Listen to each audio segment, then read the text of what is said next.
Good afternoon and welcome to the Nantucket Sports Connection and NCTV's presentation of Nantucket Whalers Athletics. We are coming to you live from Vito Capizzo Stadium as your Nantucket Whalers play host to the Lions from St. John Paul High School. I am Chris Morris, your voice of Whaler Sports, alongside a great crew this afternoon for our senior recognition game. As you notice, we're here a little bit early to make sure we get video of our incredible senior class. 14 seniors will recognize before the game and one cheerleader as well. Happy to have Hammy Hurd as your eyes on the field. Of course, Charles Douglas, the brains of the op, making sure we look as cool as we can. And of course, it's always a pleasure to hang out with the coach, the Nantucket living legend, baby, Dick Herman. Dick, how you feeling today, baby? Pretty good, pretty good. Yeah. The wind is going to be a factor, but I think the Whalers are ready to play today, and they need a victory. Definitely need a victory. 5-game losing streak has to come to end. Yeah, again, the rankings came out today, and they stayed at 14, but that is all for naught if they don't pick up a couple of victories here to finish off the season and have any hope of a playoff game. Obviously, it will be on the road no matter what, as they will certainly play a much higher ranked team, but got to start here. It's got to start here. They sounded very confident in their warm-ups. We talked to a couple coaches, and of course, you sat down with Matt Rabb earlier in the week. We will get the interview of that coming up here after our senior recognition. And before we get to any of our game preview, I do want to thank our founding underwriter for the sports here on the NSC and NCTV, the Nantucket Golf Club Foundation. They have made the students of Nantucket High School a priority of their philanthropic efforts and have continued those efforts with their support of our broadcast. Nantucket Golf Club Foundation, proud supporters of Whalers Athletics. The Nantucket Sports Connection would like to thank its founding sponsor, the Nantucket Golf Club Foundation, whose mission is to promote the positive development and enrichment of Nantucket's children. For more information on the Nantucket Golf Club Foundation, go to nantucketgolfclub.com. Support for the NSC provided in part by Highline Cruises, providing year-round high-speed service to Nantucket since 1996. For more info, visit highlinecruises.com. Underwriting support for this Whalers football broadcast on the NSC provided in part by Nantucket Bank and Rockland Trust, providing financial education and resources to local communities for over a century. Rockland Trust Bank, where each relationship matters. Support for the NSC provided in part by Myrick O'Connell, attorney at law, providing legal services for Massachusetts residents for over a century. Learn more at myrickoconnell.com. NCTV and the Nantucket Sports Connection would like to thank our Nantucket business sponsors for their support of today's Whalers broadcast.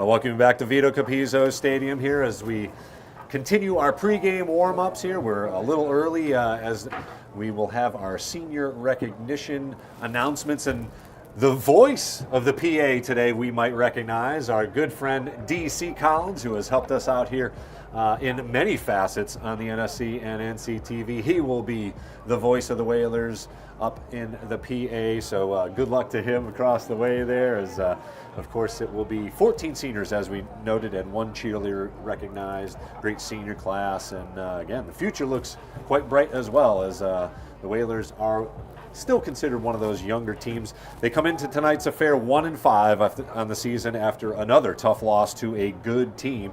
Of course, Dennis Yarmouth, the 21-7 loss was not indicative of the competitiveness of the Whalers in that game. And they did introduce another wrinkle at quarterback. They did a little bit of Brock Beamish and a little bit of Burke Lombardi. Seemed to work at times. And, Burke Lombardi was able to find the end zone on that big play to Aaron Hanlon, who continues to be the big play guy for Nantucket on both sides of the ball. And I got to give head coach Reese Everett his credit. He has tried a little bit of everything to break this losing streak, and hopefully it will come together tonight. Again, no huddle they've run. They've run the ball by committee. We saw Tavares a couple weeks ago in Nauset get his first carries, and he's been effective. Of course, the duet, as I've called it, at quarterback, and even some new faces at wide receiver. We saw Jeremy Jenkinson taking some snaps last week at wide receiver. So he is trying what he can to overcome what has been, a very tough schedule.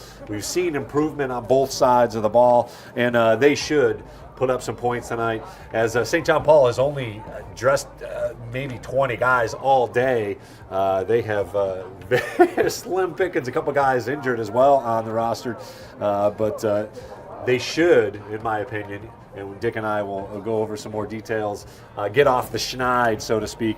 But again, challenging part of their schedule certainly has gone by the wayside and have it behind them, and despite their record, and again, we'll talk about this a little bit. Well, why don't we talk about it now? They are technically in the playoffs, and you did, as the math guy, you did some numbers. You crunched some numbers and talked to Matt Rabb on the playoff scenario. Give us the lay I went up to version. MIT and took a seminar. You must have. A seminar. You must have. Okay, the big thing is winning games. Yeah. They haven't won games, but if you play good teams who win games, that helps too. Right. They, right now in their division, 36 teams in Division 7, I believe. Sure. They have the 4th hardest schedule. Right. So that really helps, and that's what's keeping them ranked at number 14, which Sure. would put them in the playoffs today. To get into the playoffs, you need at least 3 victories. Okay. So that means tonight you have Gotta to win. Newton North or Baltimore, you got to win. Right. It'd be nice to win all 3 of them, but you got to win 2 out of those 3, unless it doesn't happen. Right. You got to hope And that the Vineyard, BY as some folks are like, oh, well, what about the Vineyard game? Well, that is after any playoff scenario would that's happen, almost so. like an exhibition game. Yeah, And it's yeah. hard to say that about the Island Cup, but Right, it doesn't get right. you into the playoffs. It doesn't help you to get in or out of the playoffs. Right. It would have if we didn't go to Fenway Park, because we would have been playing Vineyard next Before, week. right. But with the Fenway Park thing came up, and that's a very exciting thing down the road, Nantucket scheduled Newton North. So Newton North becomes a game to win. Right. Last year we did beat Monomoy, we did beat St. John Paul. If we do that again this year, that would give us our 3 victories and keep us in the run In the for hunt. the playoffs. Yeah. It doesn't mean we automatically get in. We got to stay in the top 16. In Right. football, each division lets 16 teams get in. And as you mentioned, we're not going to get a home game in the playoffs, but getting into the playoffs would be a big thing. Sure. It hasn't happened in, I believe, 4 years since Yep. the last time we made the playoffs. If we don't make the playoffs, it would be a little bit downer. We would pick up probably another game anyways Right. after the Monomoy game as a consolation. In between ticket. that and the Fenway game. Yes, Nantucket does not want to sit for 23, Idle, 24 yeah. days and do nothing. So they would pick up probably, I would say 2 games, maybe a home, maybe Yeah, away. Travis was talking 2 games, 1 away, one at home. So, keep the boys fresh, as you say, and interested, So that's the extent of it. I think Nantucket's are going to come out heavy run here tonight. A little bit of wind, but I think their running game picked up an awful lot last week. Yep. You keep that running game going. We're down St. John Paul. I counted 20 people out there. That seems to be the number. They're not going to go deep into their bench. They No. don't have a bench. So wear them down and keep the ball on the ground and get a victory. That's the main thing tonight. Victory, absolutely. Well, as we noted, you did sit down with assistant coach Matt Rabb to discuss some Whalers football and the playoffs, and great guy, as we know, a native here. Never lost for a word. That is about as politically correct as we're going to say that. But yeah, let's have a listen to Coach Herman sitting down with assistant coach Matt Rabb as they talk some Whalers football.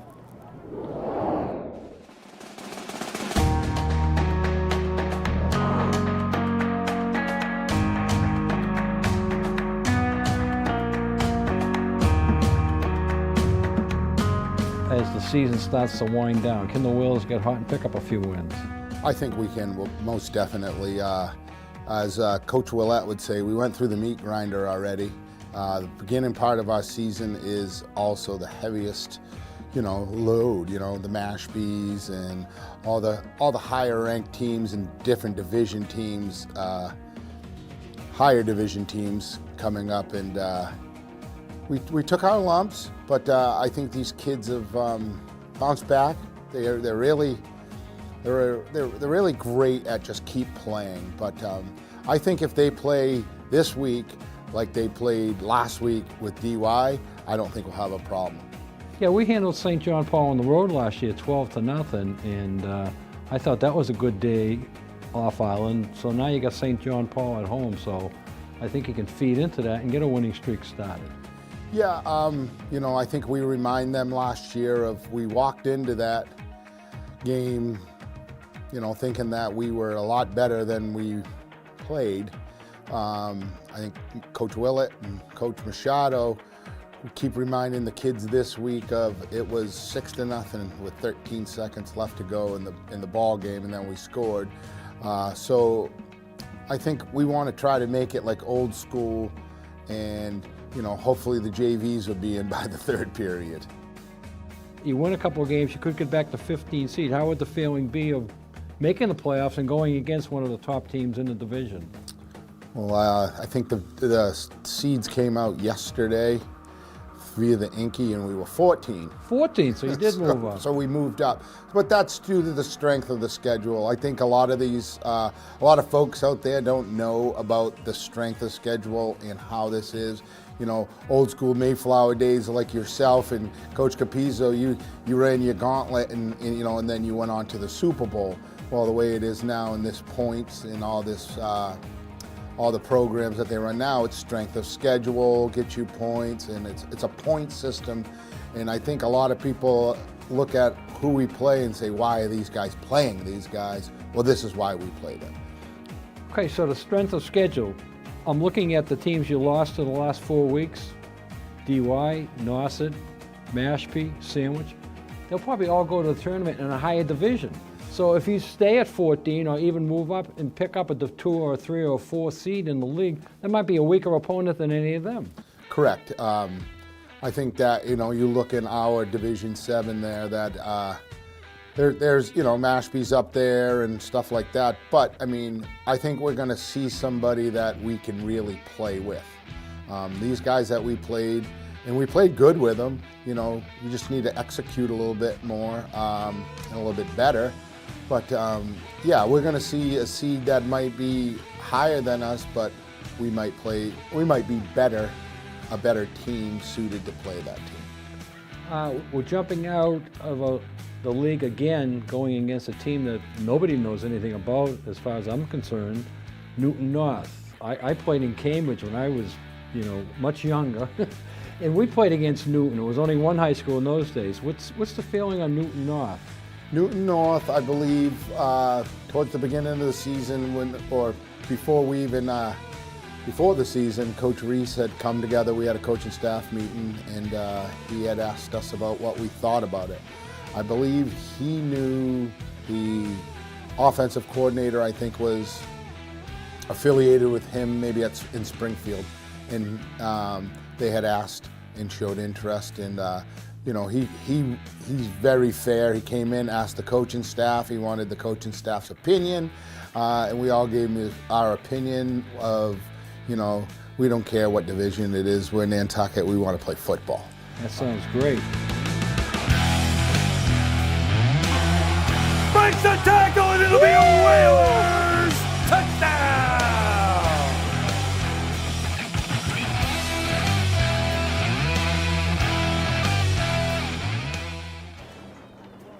I want to welcome you back to Vito Capizzo Stadium. As you can see, the senior recognition has begun.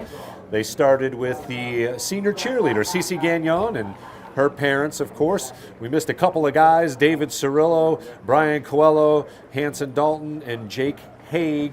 And we should be able to pick up DC here on the call as the remaining seniors. But I'll just run through the rest of the list here. Samraj Khatri and his parents, of course, thanks very much. Congratulations on a great season. Jack Kinsella with a whole slew of folks accompanying him. Jeremy Kohan, Sujal Mali Suj. We'll see him on the hockey ice, and of course over on the lacrosse field as well. Jaden McInnes, Cade Silva, Owen Sullivan. We'll see him running the ball quite often. Anderson Tejada Lamas. Brady Tilton should get quite a bit of action on both sides of the ball this afternoon. Of course, Fred, one of our assistant and JV coaches, great guy, and Benjamin Zinzer is our final senior, but you can, of course, catch and see the 14 seniors and one cheerleader, as we mentioned, lining up here for what will be a great photo, of course, on the current, and just a beautiful day, beautiful night for football, albeit a little breezy, as you can see. Breeze coming from the right to left on your screen, and it will be, a little bit of strategy for the opening coin toss, of course, as to whether you want to have it now or later. Be a little strategy on our cameraman here too on punts, because they might come towards the window. That's true.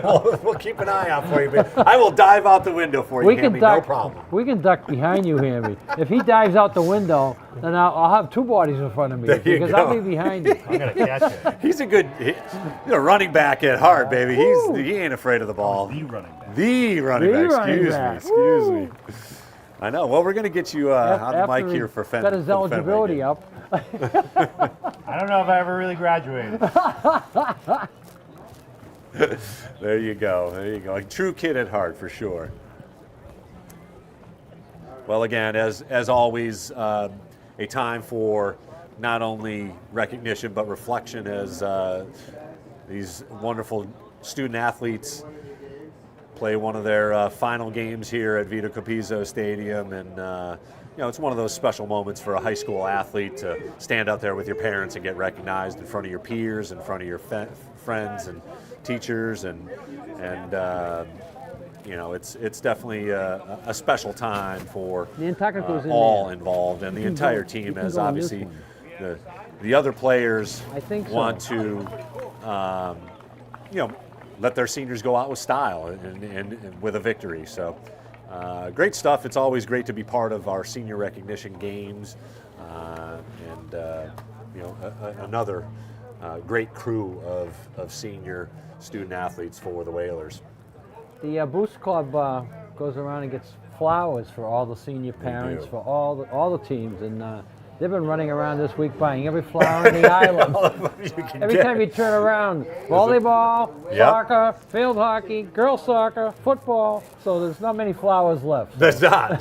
Hopefully you don't have a wedding that needs some flowers this weekend. Well, some of the weddings just fly their flowers into That's California true. anyways, That is true. Yeah. Well, that's where they got them. Once again, as we have noticed, our Nantucket Golf Club Foundation recognize a couple of our other supporters for our football broadcast, and then we do have some others for volleyball, but the Nantucket Bank and Rockland Trust jumped on board. Appreciate your support. Highline Cruises, Myrick O'Connell, attorneys at law, Nantucket Marine, longtime supporter of the NSC and NCTV. The Chicken Box, Rocky and the gang, love that. As hopefully there's a few folks maybe tuning in early over at Chicken Box, checking out some football here before they get their Friday night going. Of course, Mr. Tom Hanlon, landscaping, a great supporter, and he does a great job over at the Booster Club as well. Community Foundation for Nantucket, Sunny Daly and her crew, multiple year supporter, and Fisher Real Estate, that crew over there at Fisher Real Estate down on Main Street, always doing great jobs and a great job representing Nantucket as a real estate company as well. Their website is a wealth of knowledge for not only visitors but or potential clients, but just for anyone in general. If you want to check out what's going on, jump on Fisher Real Estate's website. And Cape Cod 5, the foundation, a longtime supporter of the NSC and NCTV. So it all happens with you folks, as everything costs money in today's day and age. Dick and I are not cheap, that's for sure. And if you are at all interested in helping out, bringing Whalers Nation, their student athletes in competition against the best schools in the state, come talk to me. Jump on the website, rnctv.org, give us a call, or just drop on by the studios. There's always somebody there to say hello and give you all the information you need. Of course, it is a 501(c), so it's tax deductible, a little extra incentive to support our broadcasts as we continue to bring you as many games as we can here live and in person. And of course, they are archived on YouTube for your enjoyment forever and ever and ever, as long as YouTube exists anyways. But it looks like we're getting ready here for some football. Finally. I'm surprised they went through that so quickly. I thought we were going to be late starting. I'm looking up there. We could actually start early. Boom, boom. Let's do it, right? By a couple of 3 minutes here, the way things are lining up here. I'm not saying anything, but like St. John Paul's ready to go. They're ready to go. The officials are ready to go. Yeah. Let's see if Nantucket comes on out with the co-captains here, and we can get this game started. We got some yard marker guys already ready to go, and we're ready. Are you ready? I'm ready to go. I'm ready to go as well. Fletcher Haig, you mentioned the yard marker. Fletcher's a true guy helping out there, and he's a proud dad tonight. Absolutely. He was there for the walking out. I don't see him carrying any flowers, though. I guess the wife. Maybe the wife got the flowers. We used to put him down to run the sticks too. So, St. John Paul is a solid squad in Division 8, and as the case has been all season, the Whalers defense will face another good quarterback, and Jack Kalkus, the senior, can do it all. He's a good runner. He will run it, in my opinion, probably 15 to 20 times a game, or this game, and he can toss it as well. Also plays defense for Lions head coach Doug Borsari, if that name is familiar. He is a journeyman around high school and collegiate football, and also was a scout guy for the Tampa Bay Buccaneers back in the day. So a very experienced football guy, and nothing new for the Whalers defense. Again, they've seen a lot of great quarterbacks in their schedule, but Kalkus and the Lions offense will be a run-first animal for sure, so they will have to contend with that. His favorite target is number 82, Wesley Sullivan. He had one of the 4 scores in the Lions win last week over Southbridge, another D8 team. Philip Oliver, Oscar Johnson also scored rushing touchdowns for the Lions, and they averaged just about 24 points a game through 5 games. So the Whalers obviously going to have to own the line of scrimmage, grind it out in the trenches, and of course they want to celebrate those 14 seniors. Dick, did you see who the numbers were today? Tilton out there, and that's the 50, only one I saw. 24, I think yep. Ben Yates also, I believe. And Aaron Hanlon, number 11 there on the end. Aaron Hanlon.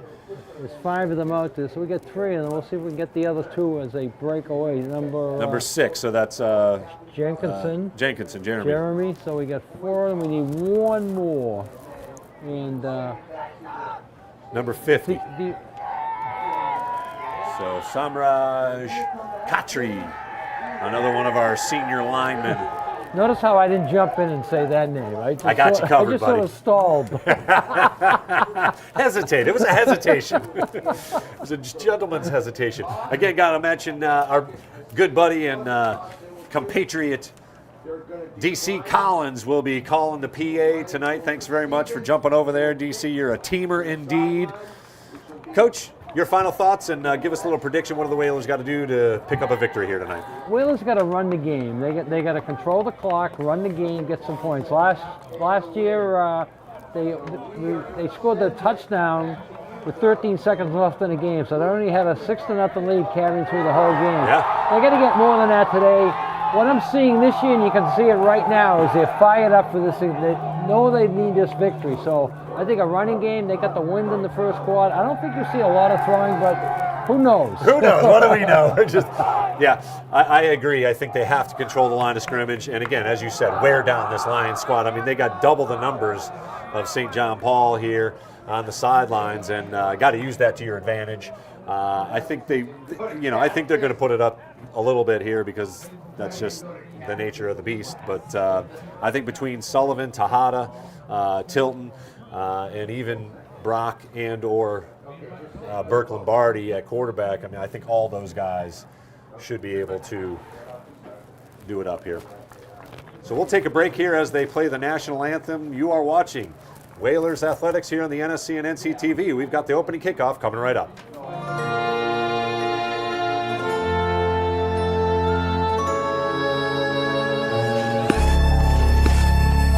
Nantucket Ice is about community,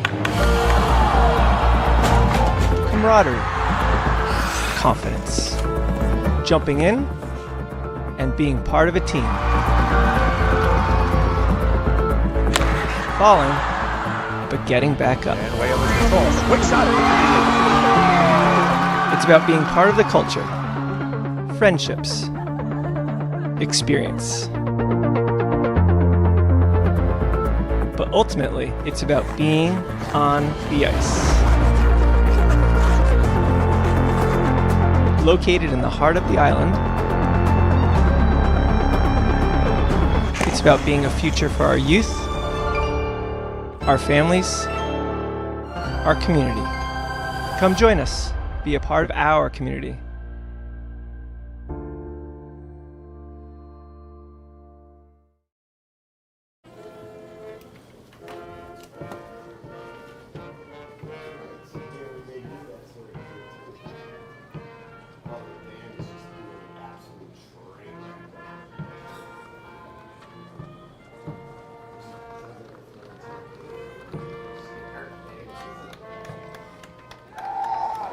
Woo, national anthem by the band. I There love you go, it. the I pep love band, it. as we welcome you back here to Vito Capizzo Stadium, moments away from the opening kickoff.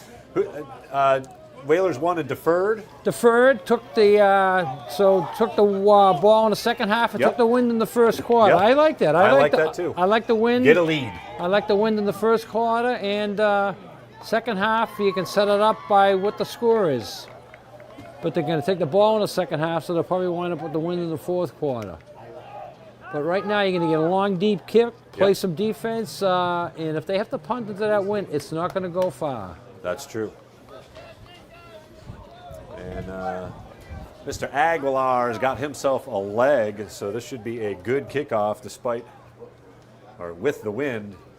And I saw him booting from the 30-yard line into the wind and still making it through the goalpost. So plenty of leg here. Earlier when you were talking about what Nantucket can do on offense, it's a little bit different. I'd like to see the halfback pass. There you go. One thing that they haven't done, and they can do it with either quarterback. So we'll keep that in the back of our head here. But right now we're going to see some defense here. All right, Whalers Nation, are you ready? Kickoff. End over end. Comes down inside the 30, runs into his own man, and will be corralled. Actually, inside the 30. Good coverage by the Whalers. Yeah, they were all over him. They didn't give him any room to run. Already you can see the difference between a Division 8 and a Division 5. Last week, DY. Week before that, Nauset. I think the Whalers can dominate in this game if they get their game going. Well, it could start here as 1st and 10 for the Lions as Jack Kalkas brings out the offense. Number 10, we will look for him to do plenty. Ball rests on their own 28-yard line. A bunch set here, and it'll be Kalkas looking for some room to run right away, and he runs into his own guy, gets across the 30, but that is it. As senior Jake Haig, number 27, picks up the tackle as they'll switch hash marks. He just took it, and he was looking to run immediately. Yeah, that was a run all the way, but his blockers didn't get out there in front of him. He was beating his blockers. That caused a collision. Haig brought him down. 2nd and 8 here for St. John Paul. People say I don't get the score enough. 0-0, folks, if you're listening at home. 0-0. we have the gift of visual. So they gave him 3 yards on that 2nd and 7. As Kalkas once again works out of that tight set, motion in front, and it'll be another Kalkas run. He gets across the 30, met at the 32, gets to about the 34, however. Brings up 3rd and short. A more manageable 3rd down. Yeah, same basic play there. This time, senior Brian Coelho. Yeah, same basic play. Picks up 4 more, so it's going to be 3rd and a long 4 maybe. Yep. This would be huge already here if the Whalers could force a 3 and out. Get the ball right away. And the Lions break the set. Big early down here for the Nantucket defense. Let's see what Kalkas has dialed up. Again, same play, hands it off this time, and good tackle. They mark him right at the stick, and it should be a first down. So just enough from number 15, who was not on my roster. So they like running to the right, and 3 downs. First down for needed 10, and they got 10 and an inch. So 1st and 10 at the 38-yard line of St. John Paul. First possession of the game here. And a fake. Calcas has got the edge across the 40 to the 45. And close to first down yardage, loses a hat at the end, and let's see where they mark it. Mark it just short, so it'll be about a 9-yard gain for Calcas as he took the run-pass option and went the other way. That's actually number 5, the runner, A.J. Hennigan. So we will see plenty of number 5 in addition to number 10 as we see Calcas coming off the field. So this could be a wildcat formation, which, again, Coach Borsari is not afraid of running. Well, St. John Paul is doing exactly what they want, running the ball into the wind, picking up a first down, and it looks like they're going to pick up another first down here and get the ball close to midfield. So it looks like it'll be Hennigan technically in at quarterback, but look for him to just take off.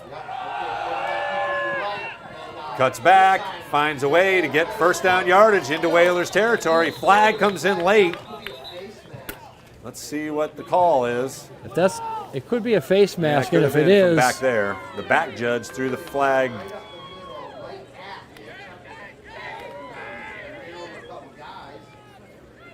Good run by Hennigan there as he just went straight ahead, kind of danced around a couple and then plunged forward for first down yards. Looks like they may get, oh no, holding from way back there. The back judge calls it, so that is usually not called from that position, but we'll take it.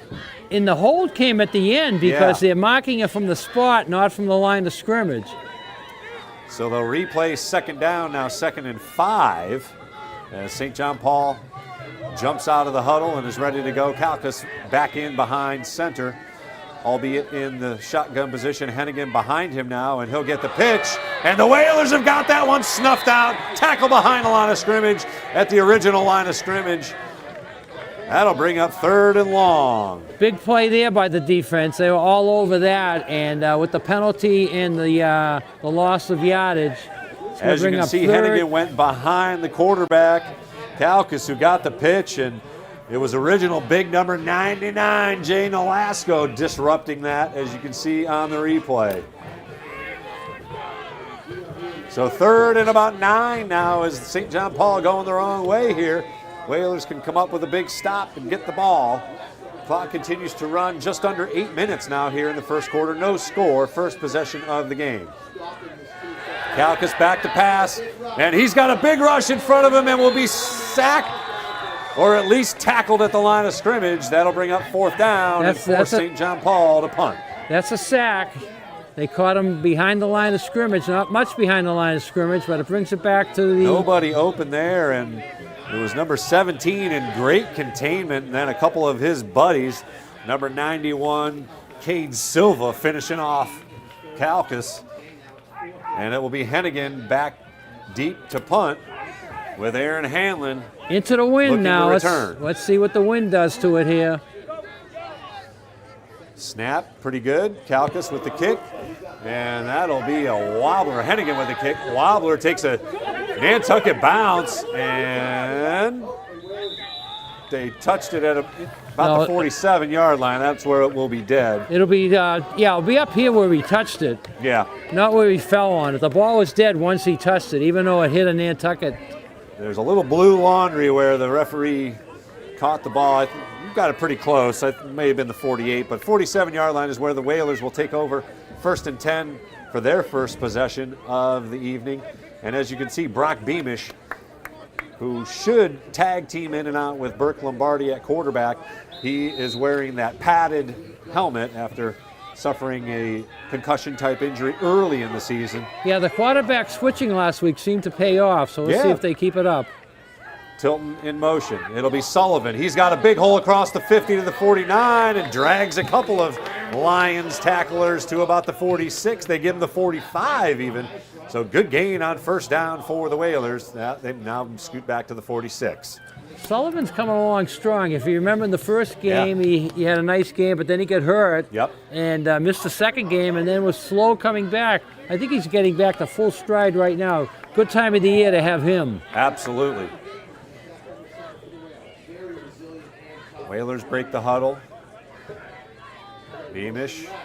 Another handoff to Sullivan. He's weaving his way close to first down yardage, hangs onto the ball, and has a slew of tacklers on top of him, but it's 1st and 10 Whalers. Owen Sullivan with a couple of carries, and the Whalers are moving the sticks. Yeah, 2 runs, picks up about 14 yards there. So Sullivan, okay.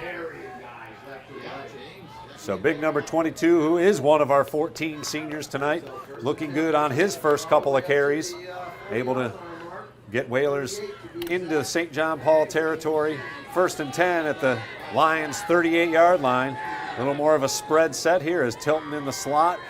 You've got McKeever closest to us.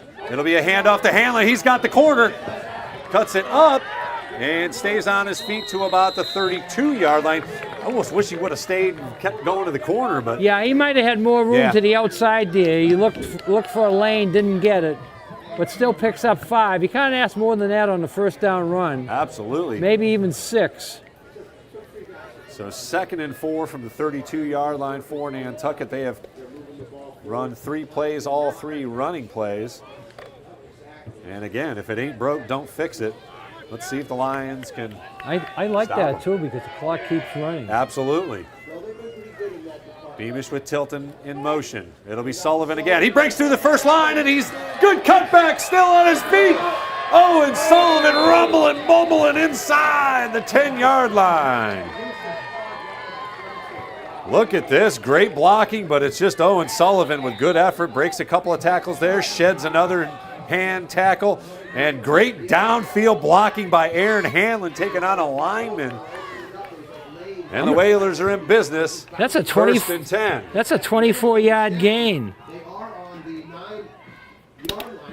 1st and goal at the 9. So they have 4 downs here to punch it in, and Give it to 22. keep the. Tilton with a nice move inside the 5. So nice inside handoff off of that slot formation. Yeah, for Tilton. Sutherland ran the block, and Tilton right in behind him.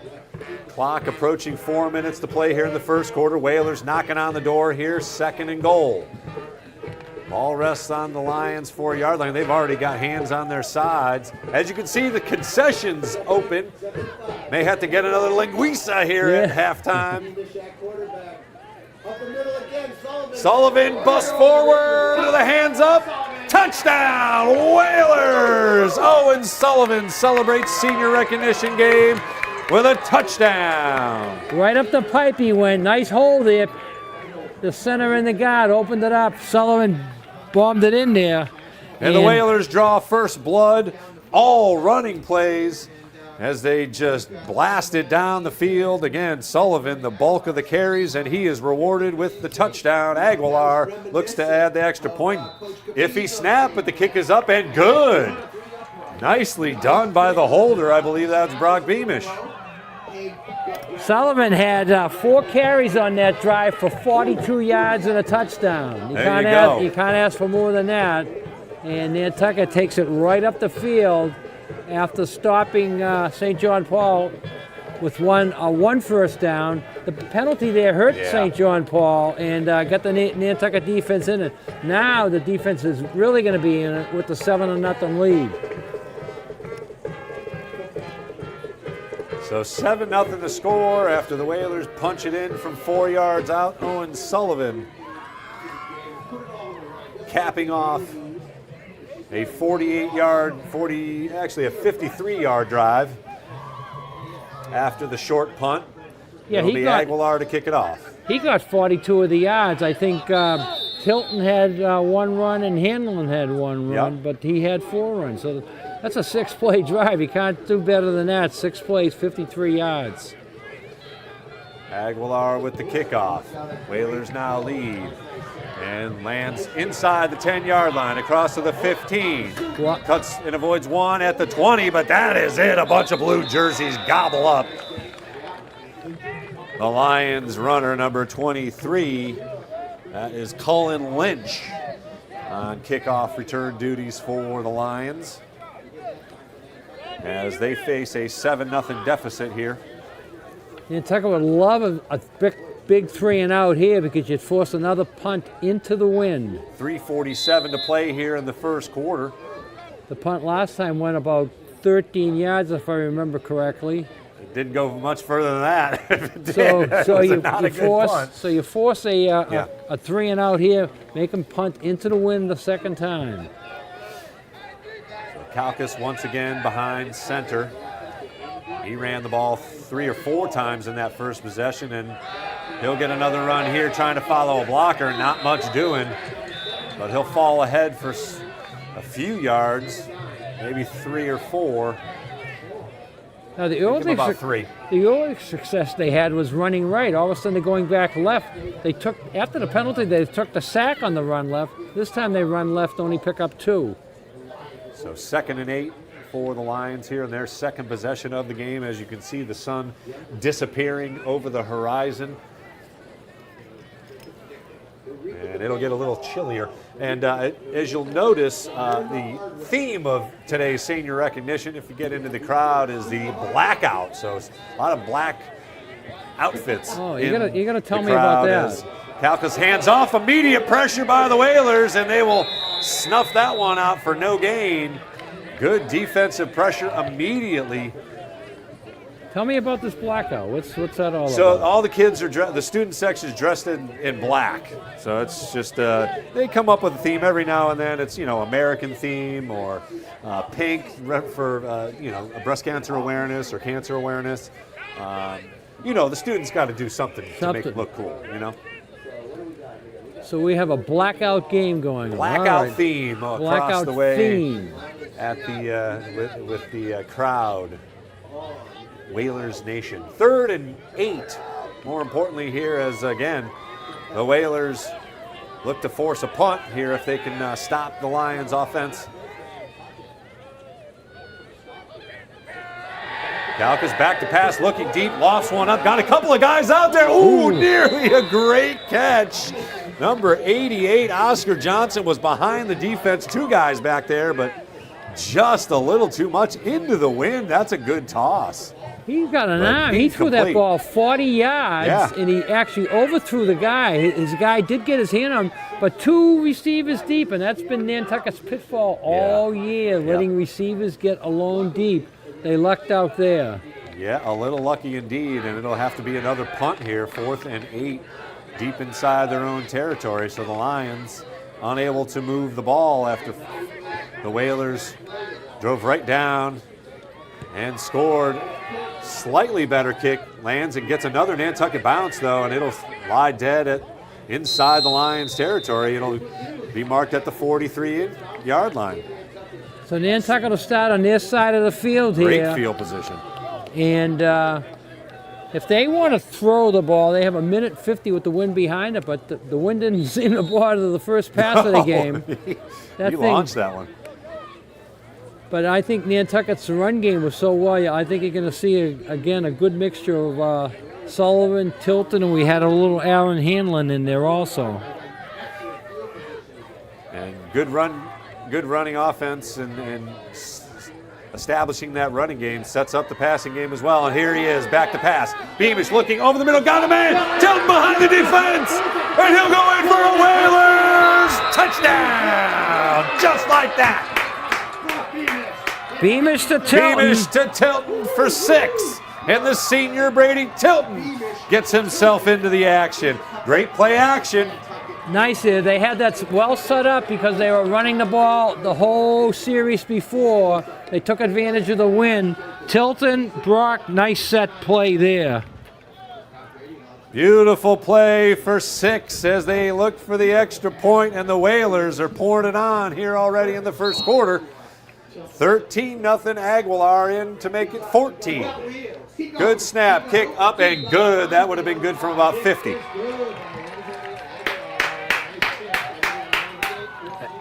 Well, a heck of a good start as the 43-yard touchdown pass off a beautiful play action play. Again, the run sets up the pass. I love it when they make us look good. Well, if you're going to throw the pass off a fake run play like that, first down is the down to do it. and it had completely surprised them. Nice pick up there. A nice little block, too. He didn't throw it, but he got in the defender's way. Tilton ran right by him into the end zone. Yep. Now there's still enough time here for another 3 and out to get the ball back with the wind at your back. 1:41 to go here. Well, it is nice to say Whalers lead 14-0. It's been a while. I don't think we've said that all year. That's probably unfortunately true. The game we won was a close game, 13-0. So the biggest lead of 13-7. They come back and scored at the end. They had the 13-0 lead in that game. Aguilar with another good boot, bounces and in and out of the hands of the receiver again. Number 23 had a little bit of an adventure. Colin Lynch, but picks up decent yardage. But again, the Whalers keep them inside the 30-yard line. Great coverage by Nantucket. And they are fired up with a 14-0 lead, as you can see. If your defense isn't fired up now, it'll never be fired up. They're gonna go right at them again and force a 3 and out here. I can feel it. I will say, the few articles that I read about St. John Paul, this team will not quit. Our team will not quit, but this Lions team, despite being down, they will keep playing for the entirety of the game. So got to keep your head going here, got to keep your head into it. Even though you got a 14-0 lead, this team, obviously, they almost hit pay dirt on that last long pass play. And here's Kalkas. He's looking, almost looked like he had the edge, but he blasts through a couple of hand tackles as well near first down yardage. He picks up about 10. They might move the sticks here. That's how they opened the game, doing that, and they went away from it going to the left. So they come back to the right, although he looked like he was going right and then went up the middle, found a nice seam there, picks up their second first down of the day. 10-yard run for Kalkas, and the Lions move the sticks quickly. Again, designed run from that snap. And again, it looked like he had some room to the edge closest to us, coming towards us, but he just decided to run straight up the middle, and wisely done. 1st and 10. And a deep set as Kalkas looks to throw. Pressure coming in, holding, no call, jump ball, and caught, and still on his feet is A.J. Hennigan. A little throw it up that was holding, missed in the back. You can see it clearly as 17 just gets held, jersey pulled, but no flag. As the Whalers will now call timeout on the deep throw. That's a big play for the Lions. Yeah, Coach Reese wants to talk to his defense here. He says, let's not let that keep happening, guys. You can't let them get behind you like that there. And but that was, as you say, just sort of a Hail Mary jump ball, yeah, jump 50-50 ball play. Ball. And he's a big guy, bigger than our defensive backs, the end. So 46 seconds here to go in the first half. St. John Paul has moved across midfield all the way down to the 32, I believe. Yeah, it looks like the 31, 32-yard line. It'll be 1st and 10 for the Lions. By far their deepest penetration into the Whalers' side of things. But we'll see if they, and again, now brings in 4-down territory as well. 4 downs to get 10 here as the Lions look to try and get back in this thing with a score. And remember, they get the win now in the second quarter. So all of a sudden, they may down 14-0. They may be becoming a pass first, run second, as opposed to how they opened the game with, I think, 5 or 6 straight runs. Spread formation, 3 wide receivers out left, and Kalkas will keep it himself, and he gets demolished. Hits a brick wall named Owen Sullivan, as number 22 puts his helmet right on the number 10 of Kalkas and drives him backwards. Silva was in there too. Yep. 2 or 3 others also. No gain there. They try to fool the Whalers into thinking pass. And the coach is going to let this run down and take the win for 2nd down. So we have played 1 quarter here at Vito Capizzo Stadium. It's going to be your Nantucket Whalers leading by a 14-0 score. Great first quarter. We'll take a break here on the NSC and NCTV. The Nantucket Sports Connection would like to thank its founding sponsor, the Nantucket Golf Club Foundation, whose mission is to promote the positive development and enrichment of Nantucket's children. For more information on the Nantucket Golf Club Foundation, go to nantucketgolfclub.com. Support for the NSC provided in part by Highline Cruises, providing year-round high-speed service to Nantucket since 1996. For more info, visit highlinecruises.com. Underwriting support for this Whalers football broadcast on the NSC provided in part by Nantucket Bank and Rockland Trust, providing financial education and resources to local communities for over a century. Rockland Trust Bank, where each relationship matters. Support for the NSC provided in part by Myrick O'Connell, attorney at law, providing legal services for Massachusetts residents for over a century. Learn more at myrickoconnell.com. NCTV and the Nantucket Sports Connection would like to thank our Nantucket business sponsors for their support of today's Whalers broadcast.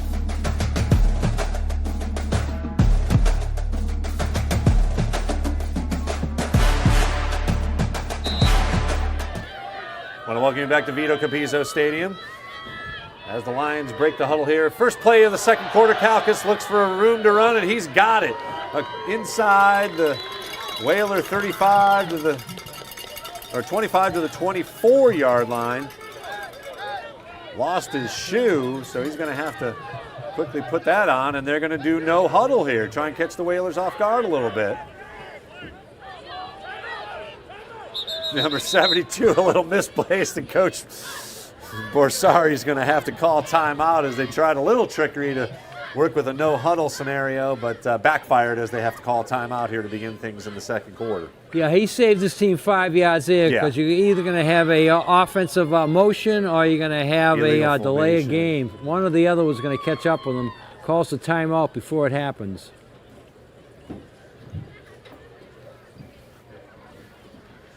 So the Lions do face a third down and about 3 after coming out of the timeout here. But again, got to think 4-down territory, down 14-0, even if it's not down 14-0, but should be 4 downs for the Lions here. And they might have called 2 plays in the huddle now. Sure. And told number 72, you're the right guy, so there's no reason for you to be running around in the backfield. So 3rd and 3 here.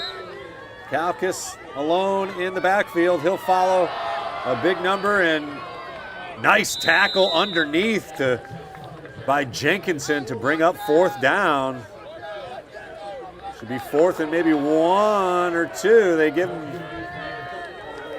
him about 2, so 4th and 1 here. Quickly to the line of scrimmage. See if the Whalers come up with a big stop here. They got him. Motion all over the place. I don't know if that's motion or the defensive jump. We'll see what the officials call it. Are they allowed to move a little bit, or the defense can move, but they can't move into the neutral zone. The offense can't move. I saw the defense, but I don't know if they were reacting to the offense or not. Defense made contact. False start they call. Hey, love that.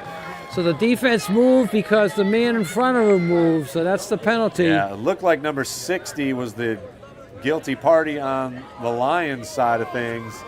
So there was movement on the defensive line. They just didn't get into the neutral zone. But what the coach avoided last time, he didn't avoid this time. Calling the 2 plays has backfired on him because the team comes out not sure what they're going to run, and that time it cost them. So still going to go for it, I would assume, here on 4th and about a long 6, and I think short 7. I think the ball will be in the air this time. I don't think they feel confident that they can run and get 6 on a 4th down. So Hennigan split out to the far side. He was the receiver, and it will be Kalkis running the ball. They will stop him, and it'll be a turnover on downs. Whalers defense holds. Interesting play call. Yeah, for the life of me, they've been running to the right for gains. They've been running to the left for stops. And on a 4th and 6, they come back and run to the left, and they're stopped in their tracks. I don't think they picked up anything. Yeah, as you saw in the replay, big number 99, Jane Olasco in the mix there, and it'll be Brock Beamish jogging out as the Whalers take over. 1st and 10 at the 25-yard line, 26-yard line. Couple of receivers out to to the far side, including Aaron Hanlon. Oh no, Hanlon in motion, excuse me. He'll get it on the sweep, cuts up. And good running, still on his feet for first down yardage. Aaron Hanlon keeps those legs a-churning, and the Whalers will move the sticks on a good run by Aaron Hanlon. Yeah, he refused to go down. A couple of guys had him. They actually had him at the line of scrimmage. He breaks 2 sets of tackles to pick up the first down. 12 yards on the scamper by Aaron Hanlon. And the Whalers move the sticks in one play. 1st and 10 at their own 30, we'll call it the 38.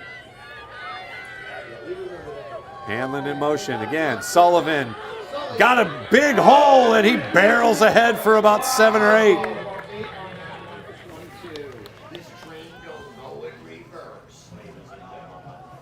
Oh, and Sullivan's already got 50 yards by my math. Yep, 5 carries, 50 yards. That's a good average. You can't beat that. 2nd and 7, or 2nd and 3, a gain of 7. Clock continues to run just under 10 minutes here in the second quarter as the Whalers look to add to their 14-0 lead after stopping St. John Paul. Turnover on downs. Tilton gets it, and he weaves his way through. Brady Tilton showing some skills. First down Whalers. Number 24 with his best run of the afternoon. Of course, he caught the touchdown pass. Freddie Tilton coming alive today on the offensive side, something we haven't seen too much of this year. Well, I don't know if Freddie could have pulled off that move, but Brady Tilton definitely did. Brady. Freddie. I got Freddie on the, I had a conversation with Freddie. Sorry, Brady. But Freddie did carry the wheels in Freddie's a couple of days. never moved that quick. I can confidently say that. Well, he did have a couple. It's been a while. How about that? It's been a few years. Another handoff inside. Good cut.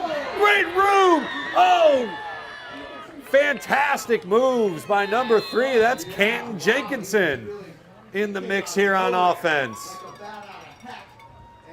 First down yardage for Canton Jenkinson. So his first carry of the day. I have not seen him run the ball all year. First carry of the year, we'll say then. Yeah. And he picks up a first down. Whalers on the move at the Lions' 32-yard line. Chunk plays off of the running game.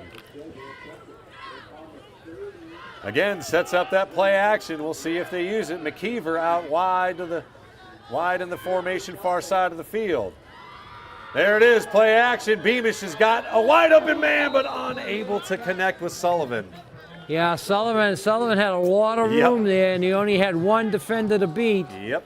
A little bit high on the thing, but you called that play. Play action was right in your face, and they should have pulled it off. And again, they did it when they were at that 43-yard line coming out of the punt on 1st and 10. And 1st and 10, they take a chance. Not even a chance, just a play action. But it'll be 2nd and 10 here as Hanlon goes in motion. Sullivan gets the handoff, and he blasts through a big hole on the left side, and he's got good yardage, brings up a manageable 3rd down here. Let's see where they end up marking. It looks like the 26-yard line. So 3rd and maybe 4. Again, very much 4-down territory for Nantucket as they look to add to their 14-0 lead. Definitely in 4-down territory, and I think they'll keep the ball on the ground here.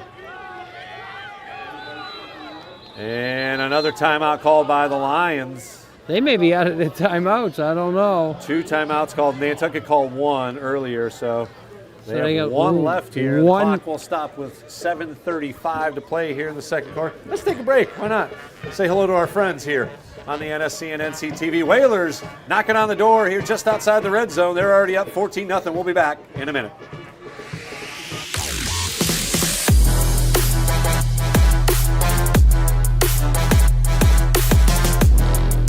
First hoop, Simpson gathers for Nantucket. Francis over to Aguilar. He'll look for 3. Got it! Huge shot from Carp.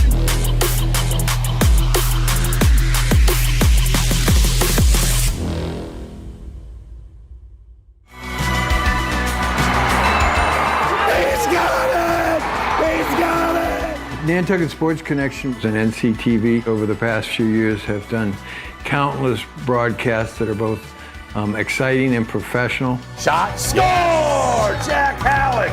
I support NCTV's Nantucket Sports Connection because it's a great opportunity to reach island families, support students, and Welcome our back local. to Vito Capizzo Stadium. Whalers on the move, and a big hole. Here's a run, and it's going to be another Whalers touchdown! Owen Sullivan! We'll call that a Great 28 run yarder. as he cut it outside, and the Whalers add another score. Great blocking in front of him. That little cut shimmy move there. And it was off to the races. Nobody home for the Lions, and the Whalers up 20-0, looking to add the extra point. So the offensive line has to be given a lot of credit here now for the blocking. Yeah, they are moving the Lions off as the extra point is up and good. Whalers lead 21-0, their biggest lead of the season on any team. And the Lions just have no answer for the Whalers' ground game at this point. I'm going to scratch my head and think about last year. I don't think we had a 21-0 lead last year either. So That is probably true. That is probably true. Here's another look at the Sullivan touchdown. As you can see, great blocking. Look at all the way ahead. Jenkinson, the tight end, getting some good helmet-to-helmet contact, and then Sullivan gets a little bit of room, and he's off to the races. Nice run by Sullivan. Good replay on NCTV. I'd like to give a shout out. Last week we gave a shout out to a fan and got some good response. So my fan of the week this week is Aaron Hull. There you go. Last week Aaron Hull was watching, and he Former Nantucket student as well, right? He has a man cave. So a shout out to There the you fan of the go. week, Aaron Hull. He did play a little football back in the 90s. He was a better basketball player than football player. There you go. But he suited up for Coach Capizzo probably in the 95-96 team. Running back. Excellent. Well, hopefully you're enjoying the first half as much as we are as the ball lands on the ground, and that's a live ball. Jumping back on it and actually gets their best field position of the day. And I'd like to mention another fellow, Jim Richards, had a fall this week and is in the hospital. Hopefully they have a TV in the hospital for Jim to watch. But best of luck to Jim. Hope he gets better and gets himself back out of the hospital. As always. Back home. Again, Whalers Nation runs deep, and we always hope those that are joining us are in good health and good spirits. Well, I think St. John Paul's just got to throw the ball now, down 3 touchdowns. I mean, they come with a spread formation here, 4 wideouts. They ran out of it last time. We'll see if that's the case this time. And it is, and the Whalers are all over that one as well. Tackle behind the line. Well, Coelho. If St. John Paul has a scouting report on us, they're not using it because Nantucket plays up tight to the line of scrimmage. That's why backs get behind them, ends get behind them open. And they didn't fool anybody then, losing 4. And they are losing some players here. Number 50 limps off gingerly. They've got another guy getting tended to right in front of us here. I can't see if it's 32 or 22. Yeah, they're not. Must be 32. They only have 20 players dressed for this game, so they cannot afford to lose anybody. To lose anybody. Yeah, that's number 50 there, limping over to the bench. He'll get tended to here. And it's actually 82, Wesley Sullivan, who is one of the key offensive cogs for the Lions. With a little hand injury, and here's another pass, deep look over the middle. Haig nearly intercepted. A lot of pressure there by the Nantucket defensive line, and he threw that up before he got hit. And Haig was the closest person to it. Brings up 3rd and 13, maybe even 14 here for the Lions. Stops the clock with 6:16 to go. And that is Wesley Sullivan here on the sidelines. He's the fellow that made the big catch on the pass play in the first quarter, right? I believe it was Hennigan. Hennigan, actually, okay. Number 5. 5. But 82 is one of his favorite receivers for sure. They have a couple of tall receivers. Yeah, they do. So 3rd and 13 for Calcas and the Lions offense, as the Whalers have dominated the line of scrimmage, as we talked about, and they lead 21-0. And Calcas looks to pass again. Deep throw and broken up. Nicely done by the Whalers defensive back. Let's see if we can get a number on that. I believe that was Eli. McKeever. Yep. Eli was there, going, almost had the interception, knocks it down. That was Hennigan once again with that jump ball. And I don't know, you got to think maybe going for it here, but looks like Calcas, he's jogging on there. So 4th and 13. Coach Borsari sensing the desperation here. Yeah, it's kind of early to go for it, but 6:10 to go here in the second quarter. Could be a quick kick here as well. We'll have to see. Anything can happen with the quarterback as your punter or whatever. Nice kick. Holy smokes. Look at that. Bounds inside the 20. And we'll come to rest at about the 19-yard line. They flip the field on the quick kick. Again, they're aided by the wind, but nonetheless, the Whalers start off in their worst field position and their own 18-yard line. I think we have a flag, it'll be though. 1st and 10 Whalers. I think we might have a flag. Ooh, as I do see some laundry there. Yeah, Picking up a flag here. We'll have to see what the call would be. If it's against the Whalers, I have a feeling they'll take the punt and push them back deeper. That was a 59-yard punt. Pretty good. Huge kick. Pretty good for a quick kick type punt. Why is he not the punter? That's my question there. Hennigan, number 5, did the first punt, but Calcas blasted that one. Well, they called off the penalty, so they take the play, which is the punt. But nonetheless, the Whalers will break the huddle. 1st and 10 here, looking to add to their 21-0 lead. It's still Brock Beamish under center. And it'll be Hanlon looking for some room. Pretty good containment there by the Lions defensive end. But Hanlon squirts forward for about 5 yards, bringing up 2nd and 5. Clock approaches 5 minutes and 30 seconds here in the second quarter. Whalers up 21-0. Thanks for joining us here on the NSC. Friday night under the lights. Doesn't get much better than that, right? Friday night football. Vito Capizzo Stadium. So cool they made a movie about it.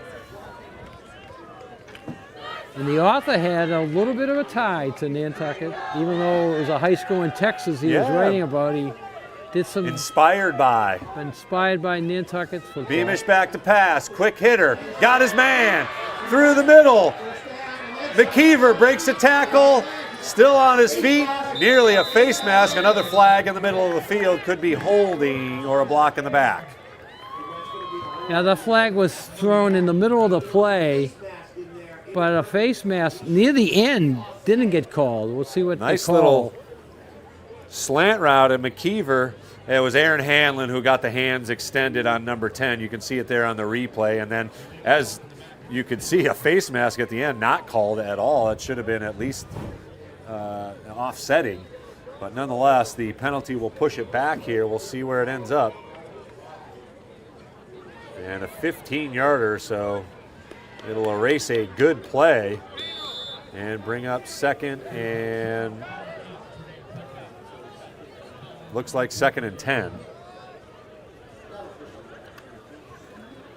So it's marked from the spot, takes away a nice long play, but nullified. Still 2nd down here. By the block in the back. Again, another spread formation, 3 wideouts to the far side of the field. Looking to the near side, got a man, it's Jeremy Jenkinson with a great catch and run ahead to the 42-yard line. 1st and 10 Whalers. Brock Beamish connecting with Jeremy Jenkinson. That goes as a 26-yard pass play there. Big, tall receiver. And no huddle here for the Whalers. Another quick pass to the far side. Lots of room to run. Here's McKeever, sheds one. And let's see where they mark him with forward progress. A minimal gain as Lions defender desperately hung on to the jersey. He did a 360 that came back. Couldn't get away from him. No gain on the play after all that. A lot of movement, a long pass, no gain. 2nd and 10. So the Whalers tried to go with some speed with a no huddle. 2nd and 10.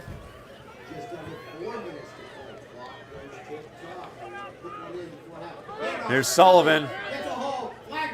Couple of guys dragging with him and another flag down near the line of scrimmage. We'll see, it might be offsides. See, either offside, it's usually holding, but maybe the Lions wound up offside. Sullivan got it out to the 50, which would bring up 3rd and short. We'll see if the play stands or if they take the penalty. Clock stops with the penalty nonetheless. They'll take the play if the Lions are offside. Yeah, of course. Again, Sullivan has yet to be stopped here on the ground. Decline the penalty, so it'll be 3rd and 2 upcoming here for the Whalers. Ball rests right at the 50. 2nd down and short. The 3rd and short after a ferocious run by Sullivan. And he is the lone setback behind Brock Beamish in a tight formation. Tilton. It'll be Sullivan for 1st down yardage. And more as he continues to just chew up yardage. Ball rests at the 41-yard line of the Lions. 1st and 10, move the sticks. And another injured player far down the field there for the Lions, holding his back, but looks like he's going to try and stay in the game. The blocking continues well beyond the play. Owen Sullivan with another chunk play. I have 1st and 10 at the 41. I have Sullivan unofficially over 100 yards right now for the first half. 9 carries, 103 yards. Whew. Those are some gaudy numbers. And the Whalers have owned the line of scrimmage here. 21-0 the score, and they are looking for more here as the clock approaches 3 minutes and 30 seconds. Or just over 3 minutes, actually. And again, Sullivan with, oh no, nice fake. Beamish has a man! Great catch!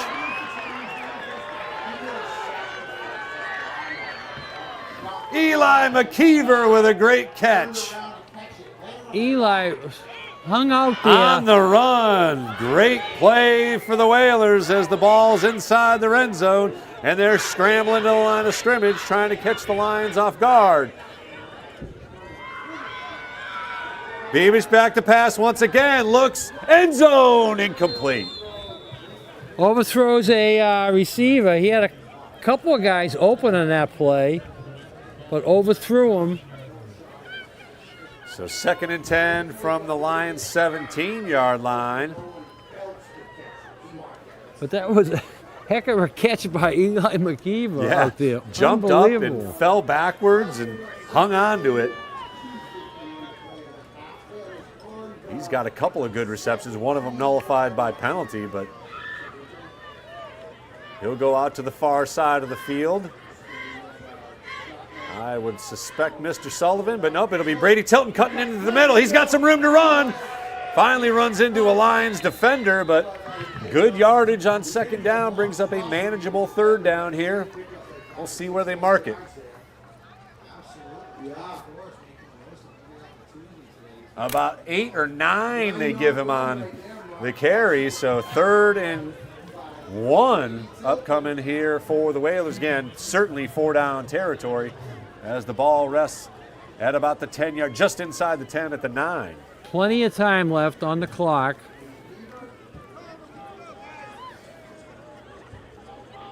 I would think they would keep the ball on the ground now to pick up the 1st down. Whalers give it inside to Hanlon, and he's got the corner. He'll go in for a touchdown. Whalers score again. Hanlon on the inside handoff. We'll call that 75 out there looking for somebody to block, and there's no one to block as Hanlon raced to the corner, and he went in untouched. That's a play they've been running this year, not to that extent, but they ran it perfectly there for an easy touchdown. As you say, nobody to block. People were looking for defensive players to hit. And the extra point is up and no good, just wide to the right, plenty of leg. So the score will stay 27-0. Still some time left on the clock here, 1:59. And the Whalers are skipping their way to a big lead here at the half. By far their biggest offensive output. In a long and time, the defense is absolutely dominating the line of scrimmage. Yeah, you have to go back and I think you'd probably almost have to go back 3 or 4 years, right? 4 to 5, before the COVID year. Boyce and those guys, huh? Yeah. Sarah Ellis was here the last 2 years. They never got an offensive thrust like that. Then you had the COVID year before that. So you'd probably have to go back 4 or 5 years since they put up 4 touchdowns in a half. Maybe Tereen Burton and that crew, huh? Yes. Yeah. There's some fun football back there. They put up some points. Well, it's a fun football here tonight, that's for sure. 2022, Charles just looked it up. Was the against oh yeah, I see. So Aguilar with the kickoff goes through the hands. Looked like he touched it, and they will mark the ball. No, they will not. They say he didn't touch it. Ooh, I don't know. Looked like that was a little bit of a touch. Yeah, that Lions player sprinted after it. I thought he had his hand on it. Did Charles find the game, did you say? Well, he was looking at 2022. The last time they scored 27 points was the Mashpee game, but to have a lead of 27-0, he did not find that. Maybe we'll look at halftime and see if we can come up with something. Nonetheless, they put the ball out on the 35. So automatically to the 35-yard line with the kick out of bounds, and the Lions could certainly use any break they can get at this point. Yeah, I think the official was leaning that way anyway, since it wasn't a clear-cut touch fumble with the hand. Yeah.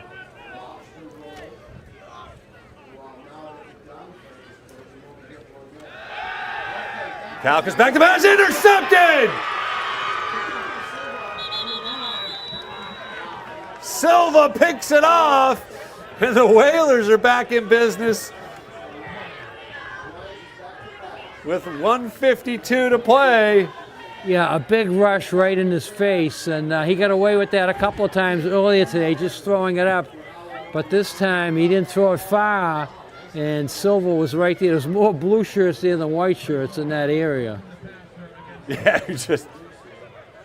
but looked like, okay, there's a pink flag on there, and they called roughing the passer. I just heard our boy D.C. Collins up in the booth over there. I saw something go down, but it wasn't the normal color or flag. Yeah. So if you rough the passer, they throw a pink flag instead of I'm going to go with breast cancer awareness. But I saw the flag come out, yeah. But I didn't think it was a flag. I thought it was part of equipment that hit the ground because of the color. But we'll take breast awareness this month. And the short and short of it is it'll be 1st and 10 at the 40-yard line for the Lions instead of an interception. Well, they only pick up 5 yards on the penalty. They only pick up 5 yards because they threw the flag from the spot, which is interesting. I would think roughing the passer is roughing the passer. You get it from the line of scrimmage and move it forward. I don't want to get in trouble with Vaughn Machado again with these different rules in different areas. Well, we got another one for you, Coach Machado. I'd love some clarification why on that. isn't roughing the passer marked from the line of scrimmage? So 1st and 10 for the Lions from their own 40. Calcas looks like he's back to pass with 3 wide receivers. He is blitz up, another launch pass, and this will be, in and out of the hands of Silva. As he was waiting for the ball under, looked like a center fielder, and just went right through the wickets. Speaking of center field, I got to give it up to my Guardians, who came up with a huge, an instant classic win. of a game last night. What a win that was. Got to do it again tonight, though. Send it back to New York even. We'll see if it can happen. Keep it going, Cleveland. Ooh. Yeah, I love the that score. Yeah, anybody but the Yankees, right? Anybody but the Yankees. And a player the Red Sox didn't need, Mookie Betts. Oh, 4 man, he's hits, putting up home numbers out runs, west, 5 baby. RBIs, runs scored. Unbelievable. 2nd and 10, back to pass once again. Duress, and a pass caught. And again, Kalkas got hit late, but no flag this time as he completes a pass to number 88. That wasn't Oscar Johnson, the junior receiver. That wasn't really a Hail Mary. He saw him open there, and he got the ball to him nice. A lot of pressure on him, though. Yeah, they are teeing off on the offensive line here, just realizing that the desperation of the score here. Lions got to put it up here. Another pass in and out of the hands as Silva and Jenkinson put a hit on number 82, Wesley Johnson, and he's nursing a hand already, and it looked like a helmet was right on that hand. Yeah, he was on the bench. He's a little woozy getting back to the huddle. We'll hope he's okay. 2nd and 10 on the incomplete pass. Clock stops with 1:14 left here in the second quarter. Whalers up 27-0. The train Let me is say that again. Whalers up 27-0. 82 was worked on by the trainer earlier. Yeah. And big pop there. They were looking on his hand. And nice cold night with a steel helmet to the hand doesn't help. Back to pass once again. Nolasco gets pressure, and this one falls somehow incomplete with a bunch of blue jerseys in there. Yeah, the quarterback doesn't have any time to look for receiver. Yeah, Duress doesn't even describe it correctly. He's just throwing to an area where he thinks his receivers might be. Yep. So 3rd and 10, again, got to think 4-down territory now. It doesn't matter. With just over a minute to play here in the second quarter. And it's amazing the pressure Nantucket's putting on the quarterback because they still have 5 or 6 guys back. Yeah, they're not blitzing anybody. They're just beating guys. They're blitzing now, and plenty of duress again as it's overthrown, nearly intercepted out there by Haig and or Hanlon.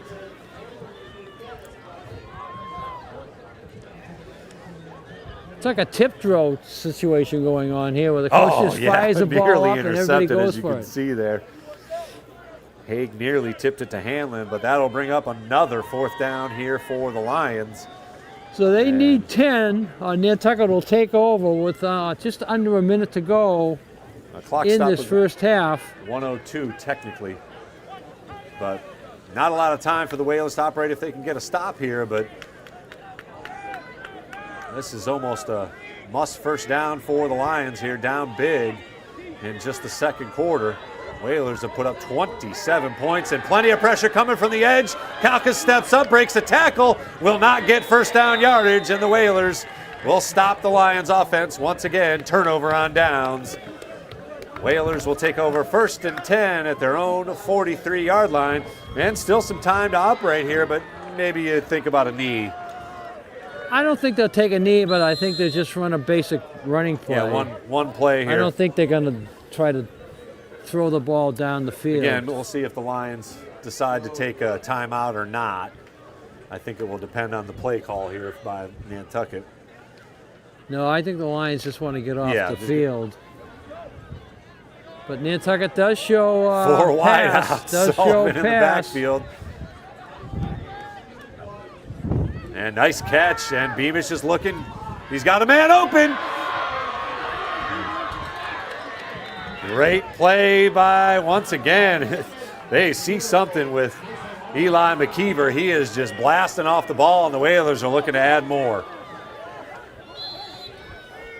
Clock stops momentarily for the Sticks to run. Continues to run now with 45 seconds to go. Beamish gets the snap. Plenty of time. Looks over the left side. Nice catch. Short of first down yardage. They're going to have to take a timeout, which they do. They do not, actually. So clock continues to run with 25 seconds to go. Another play is already called, 20 seconds. Nice catch by Hanlon, 2nd and 3. Beamish looks, swings it out. Sullivan got to get out of bounds. Dragging it. Lions defender, so they will call their final timeout here with 8 seconds to go. Well, the Nantucket kick a field goal? Nantucket's not making any friends here. No, that is definitely rubbing it in a little bit, but it's for senior night. For a team, playing time for a team that hasn't had a lot of success on offense this year, they're enjoying this half right to the end. 8 seconds left. You said field goal. I'm thinking they're going to throw the ball in the end zone. Yeah. Tough spot there on that far hash mark too for any kind of kick. You'd really have to get a good angle. And the pass has got to be in the end zone. 8 seconds is not enough time to get 2 plays off. Not in high school, so this will be a throw into the end zone here, one way or the other, to end the first half. Whalers already up 27-0. Beamish back to pass. Looking, throwing, end zone. Got him in! Oh! In and out of the hands of Hanlon. And he is going to not want to watch that anymore. Hanlon had a touchdown, yeah. He was behind the defense, a great throw, and just couldn't corral it as the half will end here on that play. But the Whalers will jog into the locker room with a 27-0 lead as they are pouring it on here over the Lions. We'll be back here with the second half of action. Whalers up 27-0. Woo! The Nantucket Sports Connection would like to thank its founding sponsor, the Nantucket Golf Club Foundation, whose mission is to promote the positive development and enrichment of Nantucket's children. For more information on the Nantucket Golf Club Foundation, go to nantucketgolfclub.com.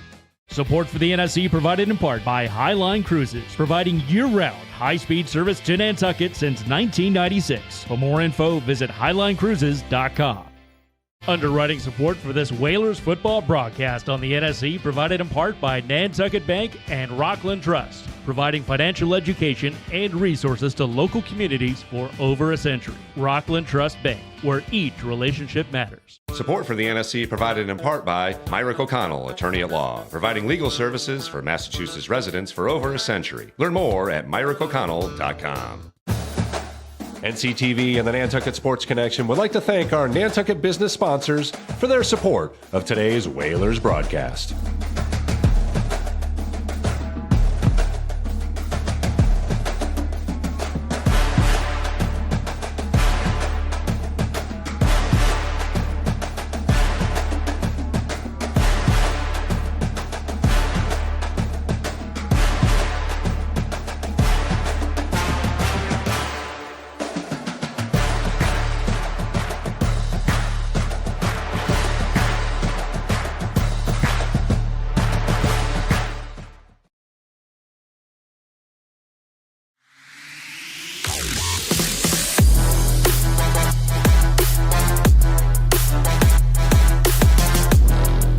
First hoop, Simpson gathers for Nantucket. Francis over to Aguilar. He'll look for 3. Got it! Huge shot from Cup.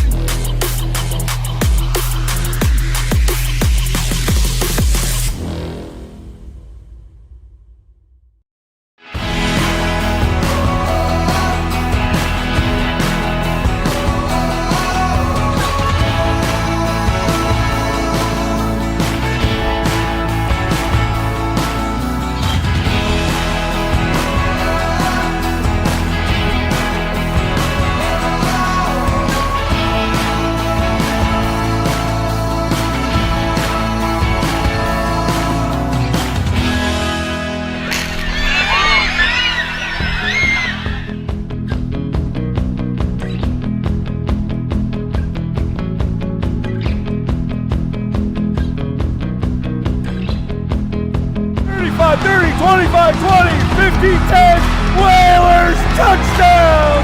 He's got it! He's got it!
Nantucket Sports Connection and NCTV over the past few years have done countless broadcasts that are both exciting and professional. Shot, score! Jack Halleck! I support NCTV's Nantucket Sports Connection because it's a great opportunity to reach island families, support students, and our local television station.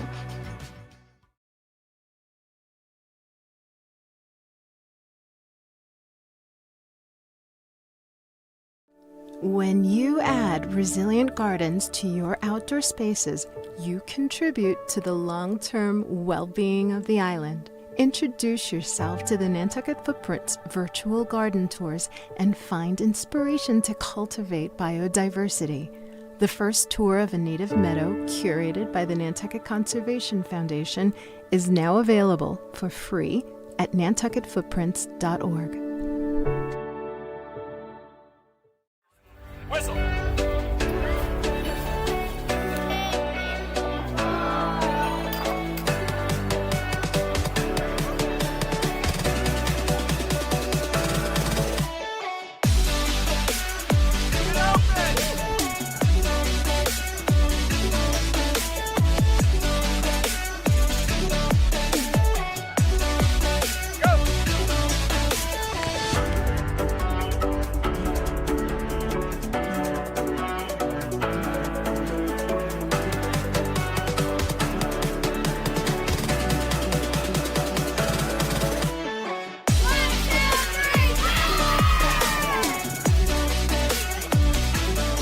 The board of Nantucket Youth Lacrosse and the coaches are wildly passionate about the sport of lacrosse and teaching it to Nantucket's kids. I'm Gary McCarthy, president of Nantucket Youth Lacrosse. The dedication of not only the players, but the parents and coaches to running this program is really inspiring. So what I love about the Learn to Play program is when I show up every day, the kids are coming smiling and all they want to do is have fun. This is my third year coaching the girls Learn to Play lacrosse team here. What I really like about it is that for those that are newer to sports, they're learning leadership skills, team building, communication. They're learning not only just how to pick up and pass and catch and shoot in lacrosse. There's so much more to be gained. The beauty of this program is to grow the love of playing and then to grow the love of the game of lacrosse and playing the game of lacrosse. I first got involved with Nantucket Youth Lacrosse back in 2012 when we had one U15 team, and it has grown tremendously. It has been incredible to be a part of such a program. My passion for coaching I didn't know was there until I started. Being on the lacrosse board and helping out coaching has allowed me to kind of give back to Nantucket since it is such a wonderful community. We're driven as a board to promote inclusiveness across social, cultural, and economic backgrounds. With your assistance, financial assistance, we've been able to do that. We've given scholarships for both registration and lacrosse equipment to over 60 kids. We've also partnered with the Nantucket Boys and Girls Club for all the first and second grade Learn to Play program and made the program completely free. What this has done for us collectively with both teams has brought together a team spirit. When I first moved here, I found myself kind of looking towards sports and my coaches and teammates to make relationships. But when I got on the practice field and strapped up, that's really where I took off. It gives them an opportunity to meet their new friends that they may not see in the class all the time, have that team effort and support and friendships that are built. And it's also teaching them a new sport, which is really exciting as well. Without the youth program, our high school team wouldn't be where we are today. A lot of that is because we've been able to bridge the gap between the youth program and the high school program. They all work together. They start working on plays when they're in U11, U13, and then they fine-tune them at U15, and it gives us the opportunity to grow. And that's what it is. It's a pipeline. And if the bigger you can start the pipeline early, the more the high school is going to benefit in the end. The time that they're able to spend together on the boat, on the bus, hanging out, our 50-minute game is actually an 8-hour game. These girls grow up together, they learn to work together, they learn how to travel together. It's one of the better organizations on the island, and I'm proud to say I was a part of it. Look, this doesn't happen without you. We love the sport. We love what we're doing as a group. As I say, the board is extremely passionate, not just about lacrosse, but at building a community, a lacrosse community inside of Nantucket's community. So thank you. We're very appreciative.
Nantucket Sports Connection and NCTV over the past few years have done countless broadcasts that are both exciting and professional. Shot, score! Jack Halleck! I support NCTV's Nantucket Sports Connection because it's a great opportunity to reach island families, support students, and our local television station. There is this mind picture of a drug addict. Down and out, not somebody you want in the house. But they're our neighbors, they're our relatives, they're our friends. I still regret not taking that warning like I probably should have. I truly believe the lowest point of despair is the preventable loss of one's child. If you have an addiction issue, I want to be able to take care of you. It is an equal opportunity problem. Need help? Visit addictionsolutionsnantucket.com.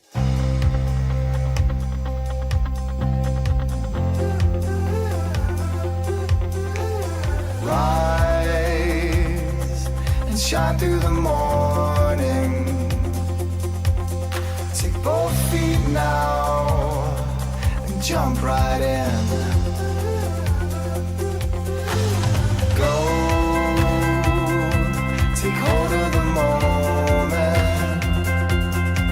Keep it on till the night rolls in. Till the night rolls in.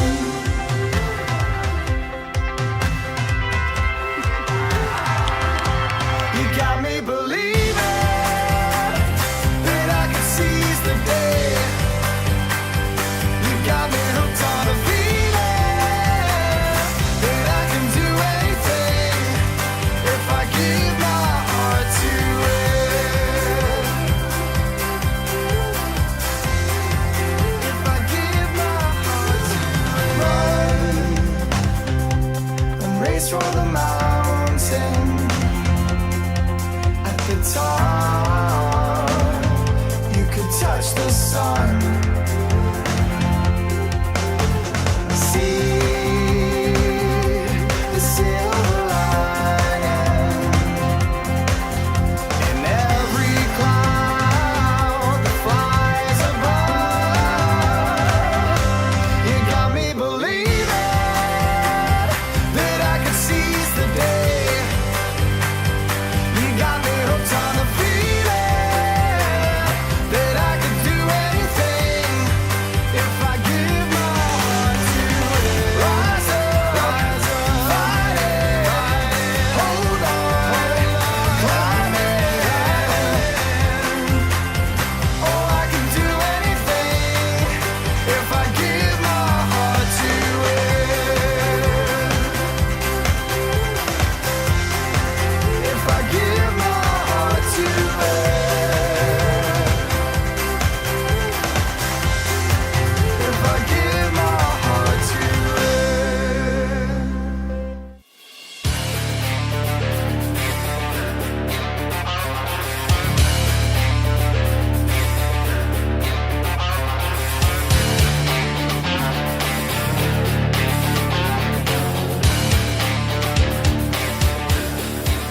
Brady.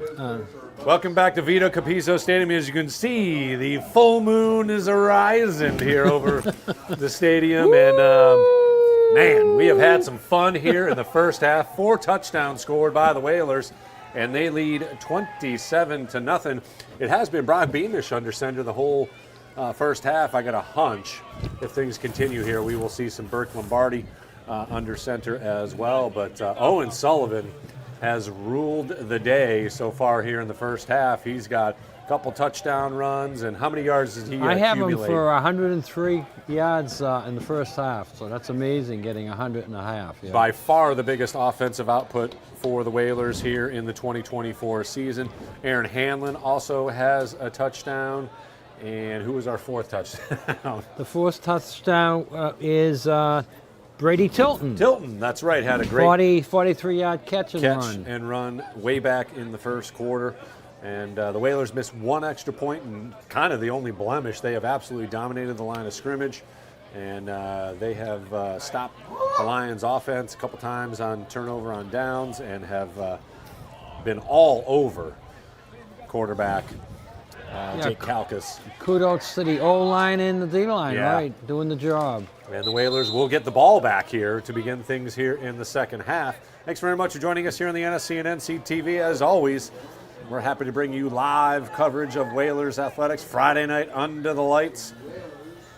Under the moonbeam here, too. Under the moonlight as well. A great shot by Hammy Hurd there on the camera. And I was saying I was able to catch the comet the other night. That's pretty cool. In the western sky, should be coming up here shortly, maybe about an hour or so. If the clouds hold, you can peek out there. I had to use binoculars to really see it. Yeah. And my wife used her iPhone, which is apparently better than any binoculars that I have, because she got a clear picture of it from her iPhone. Doesn't that get you mad when people know how to do that? Yes, it does. I'm glad she's on my team now. And a low bouncing kickoff. Tilton bobbles it momentarily, and the Whalers fall on it. 1st and 10 will be at the 32-yard line. First possession of the second half for Nantucket, and they did anything they wanted to on offense here in the first half. That's for sure. And it will be Beamish jogging on to begin things here for the Whalers here in the second half.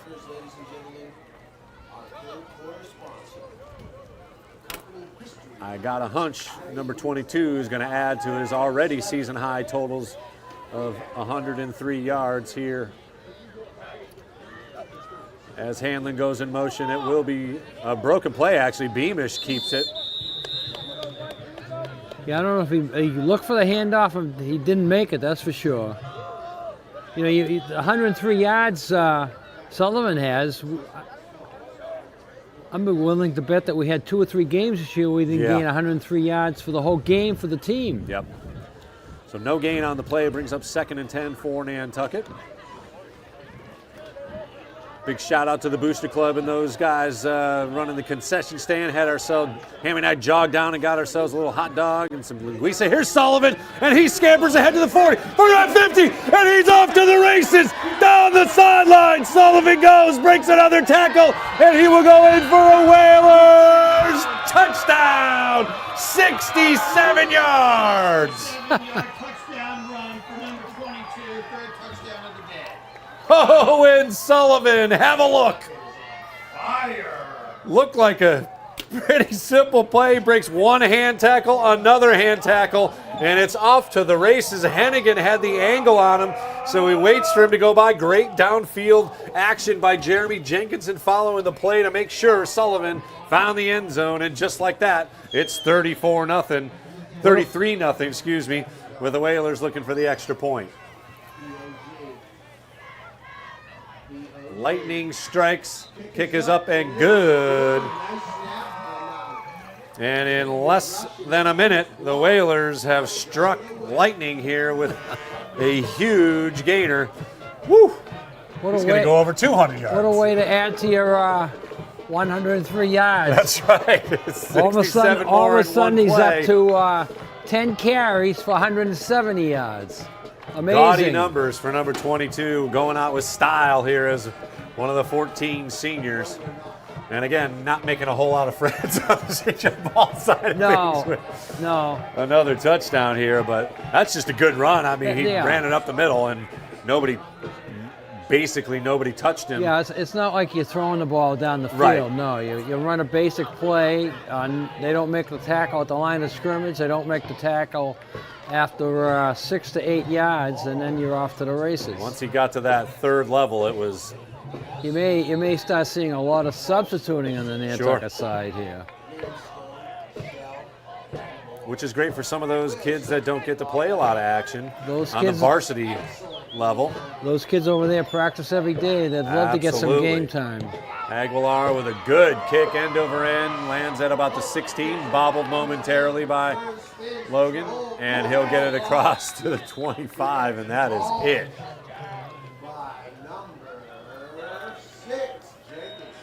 Jeremy Jenkinson with a good tackle on special teams. He's all over the place, playing both sides of the ball. We see him on offense as well. And his twin brother, Canton, got a carry on the offensive side of things. Nice to see number 3 back in action. He's out in the defensive backfield as well, as you can see. So the Whalers are having some fun here this evening, up 34-0, and we are just underway here in the second half. I don't know if St. John will... Kalkas, pack to pass, avoids one, avoids another, and runs out of room as 4 Whalers there to say hello on the sideline. Yeah, they may not try to throw it. It's hard to get yourself back into a 34-0 hole. So we just had someone chime in. The last big win, shutout win, as a matter of fact, was against Nauset of all teams back in 2021. 34-0 was the final. 34-0. So Nantucket is tied. Our next gen stat man came up with that. That's when Nauset must have just been starting their football program. Must have been. Well, they have come a long way in a short period of time. But again, that 2021 squad, that area was, they had some good offensive firepower. They scored on special teams so many times that year. It was unbelievable. Kalkas back to pass, faces a big rush, avoids a couple, now gets it off, got a man out there. Pushing. And some contact, but no flag as Hanlon and Hennigan once again went up for a 50-50 ball, overthrown by Kalkas. Yeah, he had his hand on the back there, got away with a little bit. He didn't really push him, just had his hand on his back. But Hennigan has a couple inches on him and almost came down with it. Brings up 3rd and about 11 for the St. John Paul Lions offense, who have been yet to get anything going except for that one big play early on in the first quarter. They had 5 first downs in the first half, but not too much after that. Yep. One long pass, that was a jump ball. Kalkas with a bunch set, motion in front. And again, under duress, immediately flips it out and nearly intercepted. Oh, incomplete. Nearly tiptoed the sideline was Jeremy Jenkinson reaching out for the ball as he tried to do a little Brett Favre imitation there, Kalkas, but he watches Sunday football. Yeah. Don't take the sack. Get rid of the ball. Nonetheless, it brings up 4th and long here as Aaron Hanlon scoots back and will receive what should be a Lions punt here. Again, Kalkas got off a boomer the last time he took the little squib. He had a 67-yarder. Yeah, that was one of the highlights, the punt. And another good kick, end over end, lands at the 45, and Hanlon grabs it. He advances to the 45. He's got the whole side of the field. He'll run out of real estate, but give the Whalers fan. He breaks all the tackles, and he'll run it in for a touchdown. What a great run by Aaron Hanlon. Wow! Have another look as Hanlon somehow gets through. Let's see, let's count them. 1, 2, 3, 4 guys, and a fifth one just for good measure.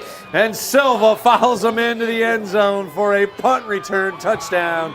Aaron Hanlon. 62 yards. Wow. So electricity has struck twice. It usually doesn't happen. But the Whalers, with 2 huge plays here to begin the second half, have extended the lead to 40-0. Yeah.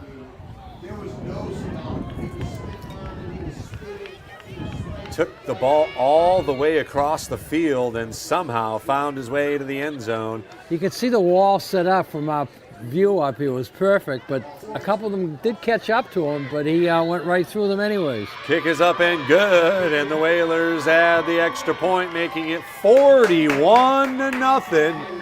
Still 9:25 to play in the third quarter. Tell our stats man to find the last 41-0 41, game. I don't know. That's going to have to go back there. And they're not done. I mean, this could be one of the most lopsided victories the Whalers have ever had. There's your next-gen stat question. I don't know if they go that far back. We'll see what kind of rabbit Charles can pull out of the hat here for this one. Maybe we can invent something. He's got something He's got already. something already. 44-0 in that same year against Monomoy. Oh, okay. So we got to kick a field goal. We got to kick something. We are kicking something already, actually. Technically 2020, that's right, because they played it in the spring. Okay. That was the COVID year, right. Yeah. Lots of fun being had here for senior recognition as the Whalers kick it off once again. Up 41-0. Ball lands. Live ball. It's still down on the ground. Looks like the Lions may have gotten on top of it, but there's a lot of bodies. And no, the Whalers have got it. Unbelievable mental error there by Hennigan. And I'm not sure who came up with the ball, but it doesn't matter as it's a blue jersey, and the Whalers can once again maybe kick that field goal and go up 44-0. Wow, and it rains, it pours here on the Lions. You got to see a second team now. You can't put your first team out there. It just continues to snowball, and I think Burke Lombardi is in at quarterback. Number 7 indeed will take over the freshman who has shown great play throughout the year. And he'll hand it off to Tavares, who's got a room to run 15, 10, 5, and down at the goal line. Tavares with a spurt, and he nearly punched it in. Whalers are in business once again, and they have just taken the will out of the Lions at this point. There's no fight left in St. John. You start to feel bad for them, really. Come in with a small squad. They did have 3 victories, so they're not used to losing this way, but Nantucket's had a lot of built up to them all year. Oh, yeah. And they played a wicked stretch of 4 powerful teams, but you could see them getting better in each game, even though they were still losing. I mean, that DY game was 1 play, 2 plays really, if you count the kickoff. You take that kickoff away, and that's... Yeah, we got ourselves a game. And untouched into the end zone goes number 12, Ryan Coelho. He gets a 1 carry, and he's got a 1 yard for a touchdown. The senior celebrates on senior recognition game to extend the lead to 47-0 at this point. Extra point coming. So the clock will now start to roll here, I'm assuming. Yep, it is going. If you... Wow. Kick up and good. 48-0.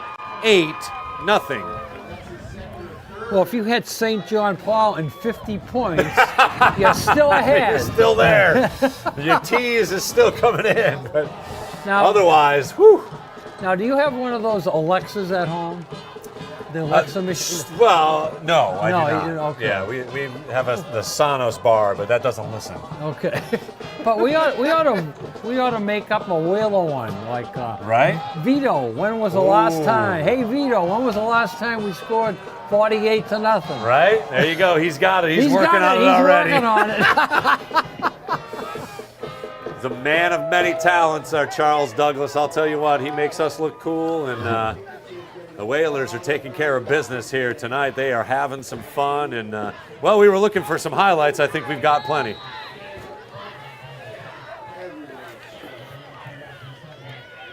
Hammy, you picked a good one to get on the camera tonight, buddy. Lots of action for you. Aguilar with another end-over-end kick. Booms it over the head of the intended kickoff returner through the end zone. It'll be 1st and 10 from the 20. And we've got an answer already. 48-8. In 2019, they beat Brighton. Brighton, 48-8. Well, St. John Paul's got some work to do for that one, but I don't think the 8's coming. I don't for think some the 8's reason. coming either. But we're going to probably get a second defense in there, so. I still don't think the 8's coming. They are too rattled here as, again, the moon rises here. Just a beautiful setting here over Vito Capizzo Stadium. The most beautiful part being, of course, the 48-0 score. Super moon and some super play to go along with it by Nantucket. 1st and 10 for Calcas and the Lions offense. A handoff and good stiff arm. Nice run by the Lions there. Picks up about 7 or 8.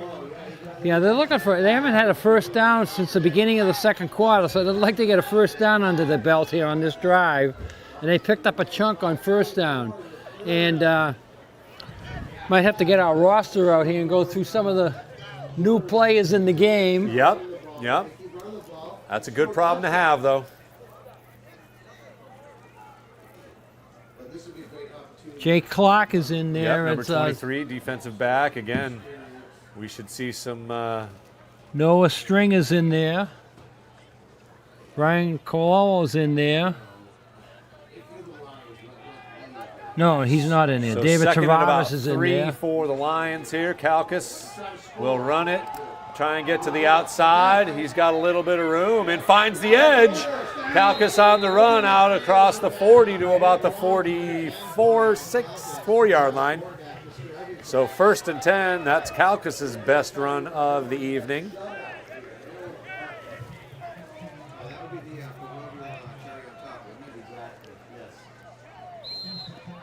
Gets the first down for the Lions here. Ball rests at their own 44-yard line. A scamper of about 18 yards for Calcas as he got the edge and was able to outrace the defense. That was Jeremy Cohan on the far side as the defensive back finally pushing him out of bounds. 1st and 10 Lions. Spread formation, and it'll be Calcas running it right up the middle, and he gets met at about the 47, given maybe the 48-yard line, so a good gain on first down. But they're going to need some chunks here if they're going to try and get back in this thing here. Well, their main goal right now is to break the shutout, so they're looking for a touchdown. So we talked about largest margin of victory. 2017, the Whalers put up 60 points and won 60-12. So you got to keep going back. 61, Charles. excuse me, to 12. You got to keep going back further than that. Go back to about 1978, and you'll find the nice score in there. Okay. Here's a little end around, and as you can hear, the pads crunch. First down yardage for the Lions inside Whaler territory. Big number 88 rumbling across there. That's Oscar Johnson. He had scored one of the touchdowns in the Lions win last week over Southbridge. But again, they just have not put enough together to break the D-line here. But they are now facing, again, as you mentioned, some second-teamers. So we'll see if the second-teamers can hold on to the shutout here. Clock continues to run. A little over 2 minutes to go. Well, 2:30 and counting. Kalkas back to pass. Again, under duress, and he will go down eventually. Finally sacked behind the line of scrimmage, way back at the their own 45-yard line. So a sack of about 15 yards. Well, about 12 yards. Credit Russell Simpson for making the tackle. He was going down anyways, but Simpson got a hold of him and made sure he didn't keep stumbling. And I'm really glad we were able to catch some of that JV game not too long ago against DY, because a lot of these players are out there, and we actually recognize a couple of the names, including Simpson. Jake Clark had a great game, and I got a hunch we're going to see a few more of those folks, including number 81, Justin Torres, who had a great game for the JV squad, and of course, Burke Lombardi at quarterback. Be another handoff to number 88, and that one is snuffed out, and near late hit there is big number 70 fell on the pile. And no 70 on our roster. Johnson a little shaken up, but he is staying in the game. He's a football player. Again, no quit in this Lions team despite the score. They're still giving it their all here.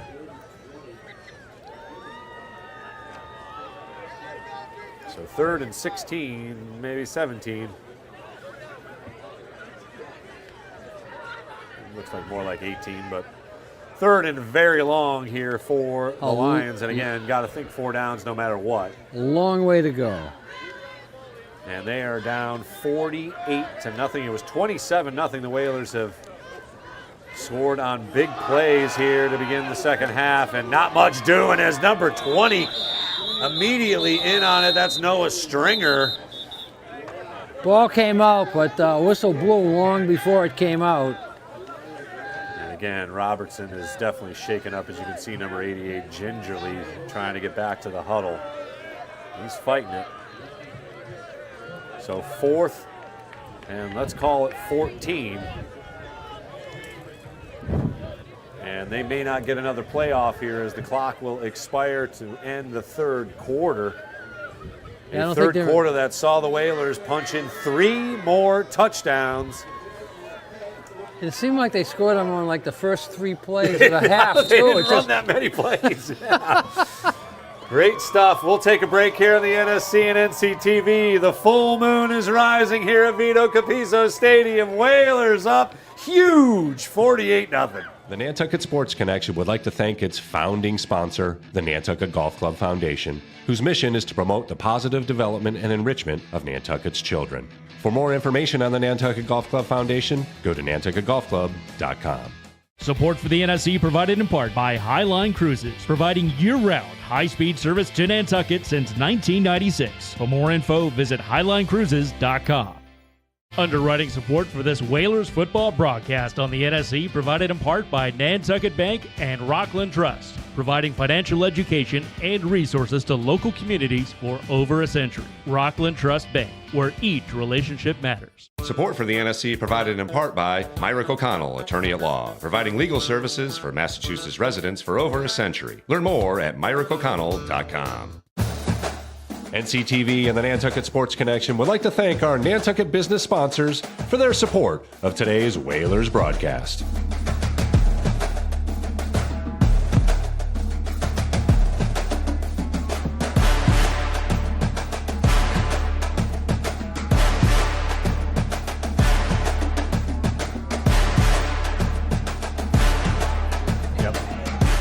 Welcome back to Vito Capizzo Stadium. 4th quarter beginning here. 4th down for the Lions. They need 16 yards, and they go deep. Nobody home, and fortunately dropped, actually, because the ball now will turn over to the Whalers here around midfield.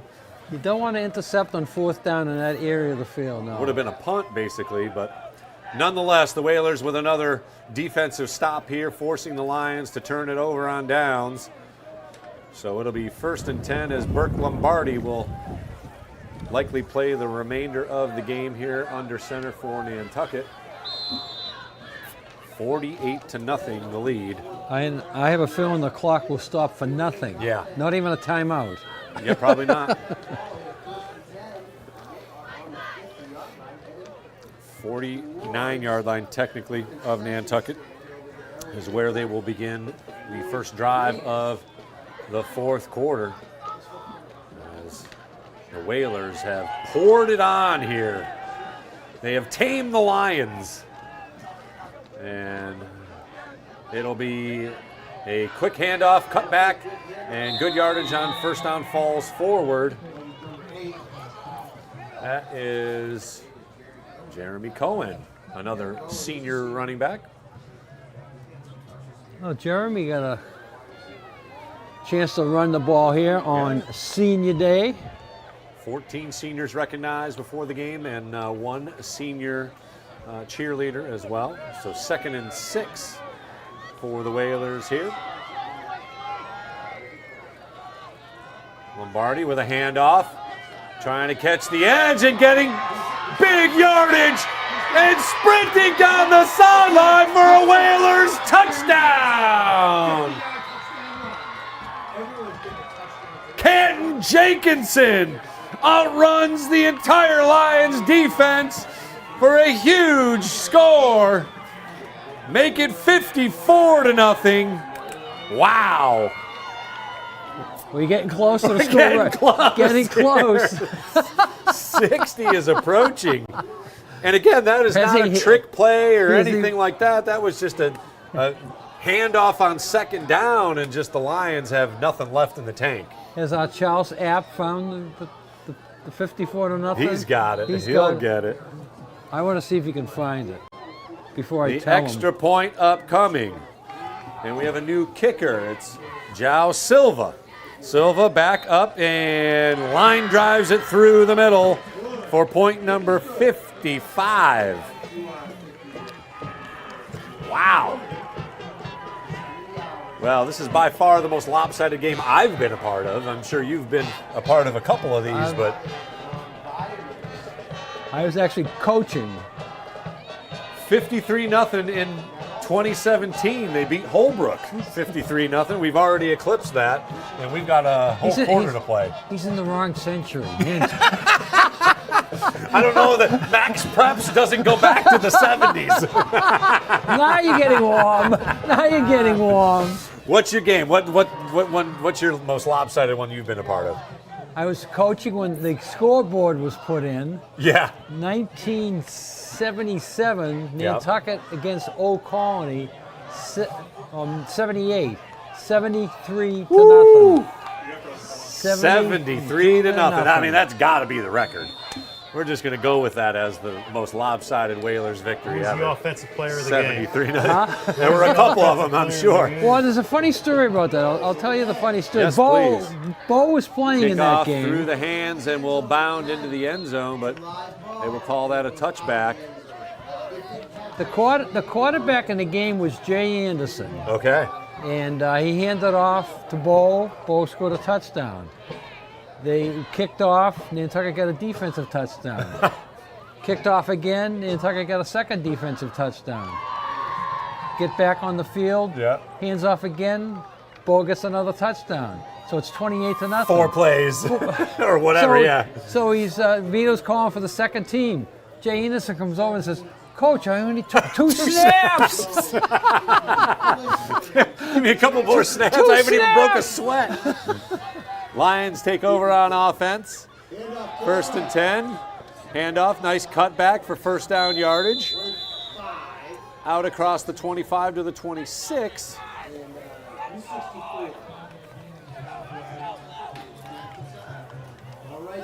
We'll call it a 6-yard gain there on first down. Again, clock continues to run here, 6.5 minutes, so we'll take a couple more minutes off the game clock, and you've got to work on some 3 stars for us. Good luck trying to pick 3. Again, don't feel like you have to pick just 3. We can mention, all 14 seniors if we need to.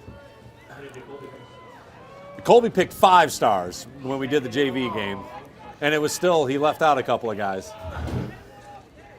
But a big, big, big win for Nantucket here. A huge confidence booster. They will move to 2-5 on the season. The loss will send the Lions back to 3-3, trying to weave his way and ripped backwards before first down yardage was attained, and might not be any gain there. That was number 1, Colin Robinson, a junior wide receiver. So no gain, brings up third and about 3. As again, the Lions came in undermanned to say the least.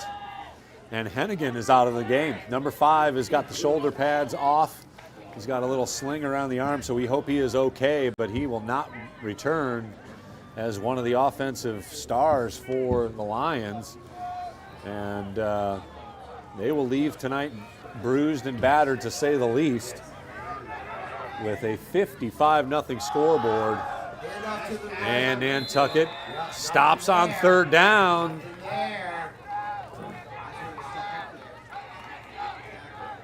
And that will bring up 4th and short. Obviously, going for it will be the Lions. Whaler victory, I'm going to call it.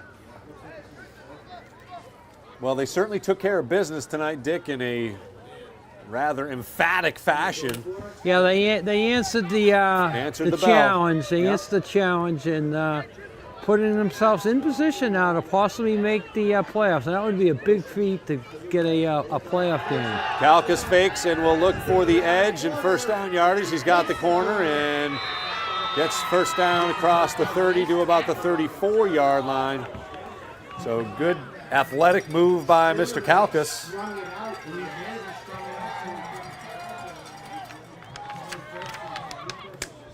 All right, so I took your challenge on, and if a high school kid can give 5 stars, I have to match him. There you go, of course, absolutely. So we just got another update. 68-12 is the largest margin of victory in recent history. 2006 was when that went back to. So against Diamond. Diamond Volk, okay. Yeah. They were a new program at that time. yeah, of Oconee course. was a new program. That's when Sure. that's when you get scores like that. Yeah. When new programs come up. St. John Paul isn't a new program, so that's impressive here today. But they are really down in numbers, that's for sure. But came in at 3-2 and in the mix in the conference play. But man, they have been outmatched here this evening. Falls forward for about 1 against that's number 88 once again, Oscar Johnson. All right, my number 5 star Yes. is going to be a tie between Brock Beamish and Aaron Hanlon. Beamish to Hanlon, love All that. right. My number 4 star is going to be the defense. Right. Read by Jay Wasco. My number 3 star is going to be the offensive line. There you go. Led by Hanson Dalton. My number 2 star, Brady Tilton, who stepped up today and did something that they've been waiting all year for. And you have to go, your number 1 star, Owen Sullivan, 3 TDs. Unstoppable tonight. I have him for 10 carries, 170 yards. And as you can see, the 5'11", 170-pound senior absolutely dominated the line of scrimmage. They had no answer for number 22 tonight. And the Whalers are celebrating here as there's your boy Russell another Simpson there making a 4th nice down turn. upcoming as Robertson unable to turn the corner. And it brings up another play that the Lions will be behind the sticks, 3rd and 14 upcoming here as the clock continues under 2 minutes to play, or just about 2 minutes to play. And man, what an enjoyable game this has been. What a way to ride out the final 3 games of the season. Again, winning streak's got to start with 1, and You got here to we start go. with 1, and they need another for sure. And it would be nice to get a little 3-game winning streak going. Newton North the next week Pass on the over road. the middle, in and out of the hands. Nice to see Sweeney back in there, but he was unable to corral that pass. Would have been short of first down yardage either way. So another 4th down attempt here for the Lions, and again, they just look tired. So Newton North the next week. Yep. Nantucket has never played them. the Nantucket coach. And they're a Division 16, I believe? They're up higher than that. I think Oh. they're 3 maybe. I'm Wow. not sure, but they're higher than 6, right? Okay. But our coach knows Yeah. one of their coaches, and they sort of set the game up. They played college football together, so There you go. that'll be an interesting aspect of it. But the Nantucket boys are going to go up to the big city there. That's right. The suburbs of Boston, Beantown. Your neck of the woods. My neck of the woods. I can show them around, yeah. And it will be a punt, actually, off the side of the foot. And that pretty much concedes anything for the Lions trying to score as I don't think we'll have time will another run out play. here. 37 seconds. No, they won't. They're going to call it now.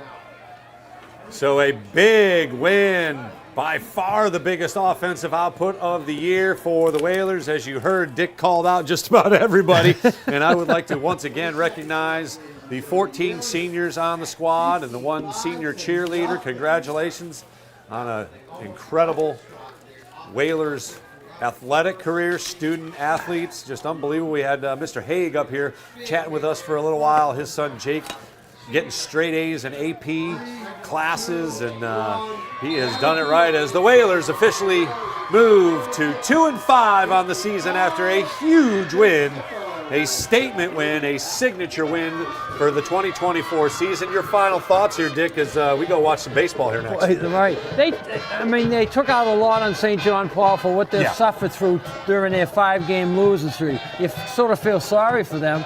But Nantucket wants to get into the playoffs. They needed the victory, and it just came easy. There was too many big plays that went against them all year. They made the big plays happen for them today. Got to feel good for the squad, and well-deserved victory, well-earned. And again, they just imposed their will on a Lions team that was undermanned and just felt out of place almost playing us, as we felt almost with the DYs and other teams, and that are just bigger, sandwiches and those types of things. So, And another thing we haven't mentioned, the coaching staff, getting them ready for today. We saw before the game how fired up they were, and that played right into the game. And was able to chat with Coach Everett right before the game, and he said they were ready. They were ready and waiting for this game. He was right. And it showed. 55-0, the final from Vito Capizzo Stadium. We'll be back at it with some volleyball action next week, and then we get ready for some playoff activity. Lots of teams in the mix for playoffs. And if we've got a home playoff game, you will see it right here on the NSC and NCTV. For all involved in our production, Charles Douglas, Hammy Hurd on the camera. Of course, you, Coach. Always great to hang out with you. Whalers Nation, enjoy this one over the weekend. Whalers win 55-0. Have a great weekend. Woo! Shout out! Shout out!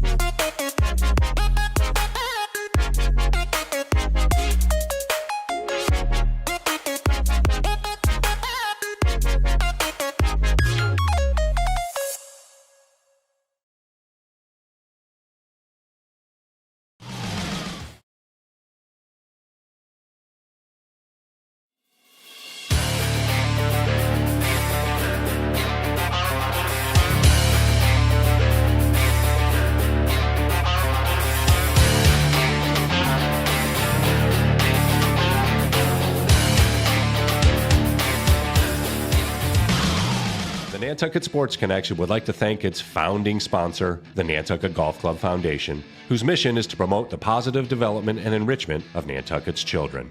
For more information on the Nantucket Golf Club Foundation, go to nantucketgolfclub.com. Support for the NSC provided in part by Highline Cruises, providing year-round high-speed service to Nantucket since 1996. For more info, visit highlinecruises.com.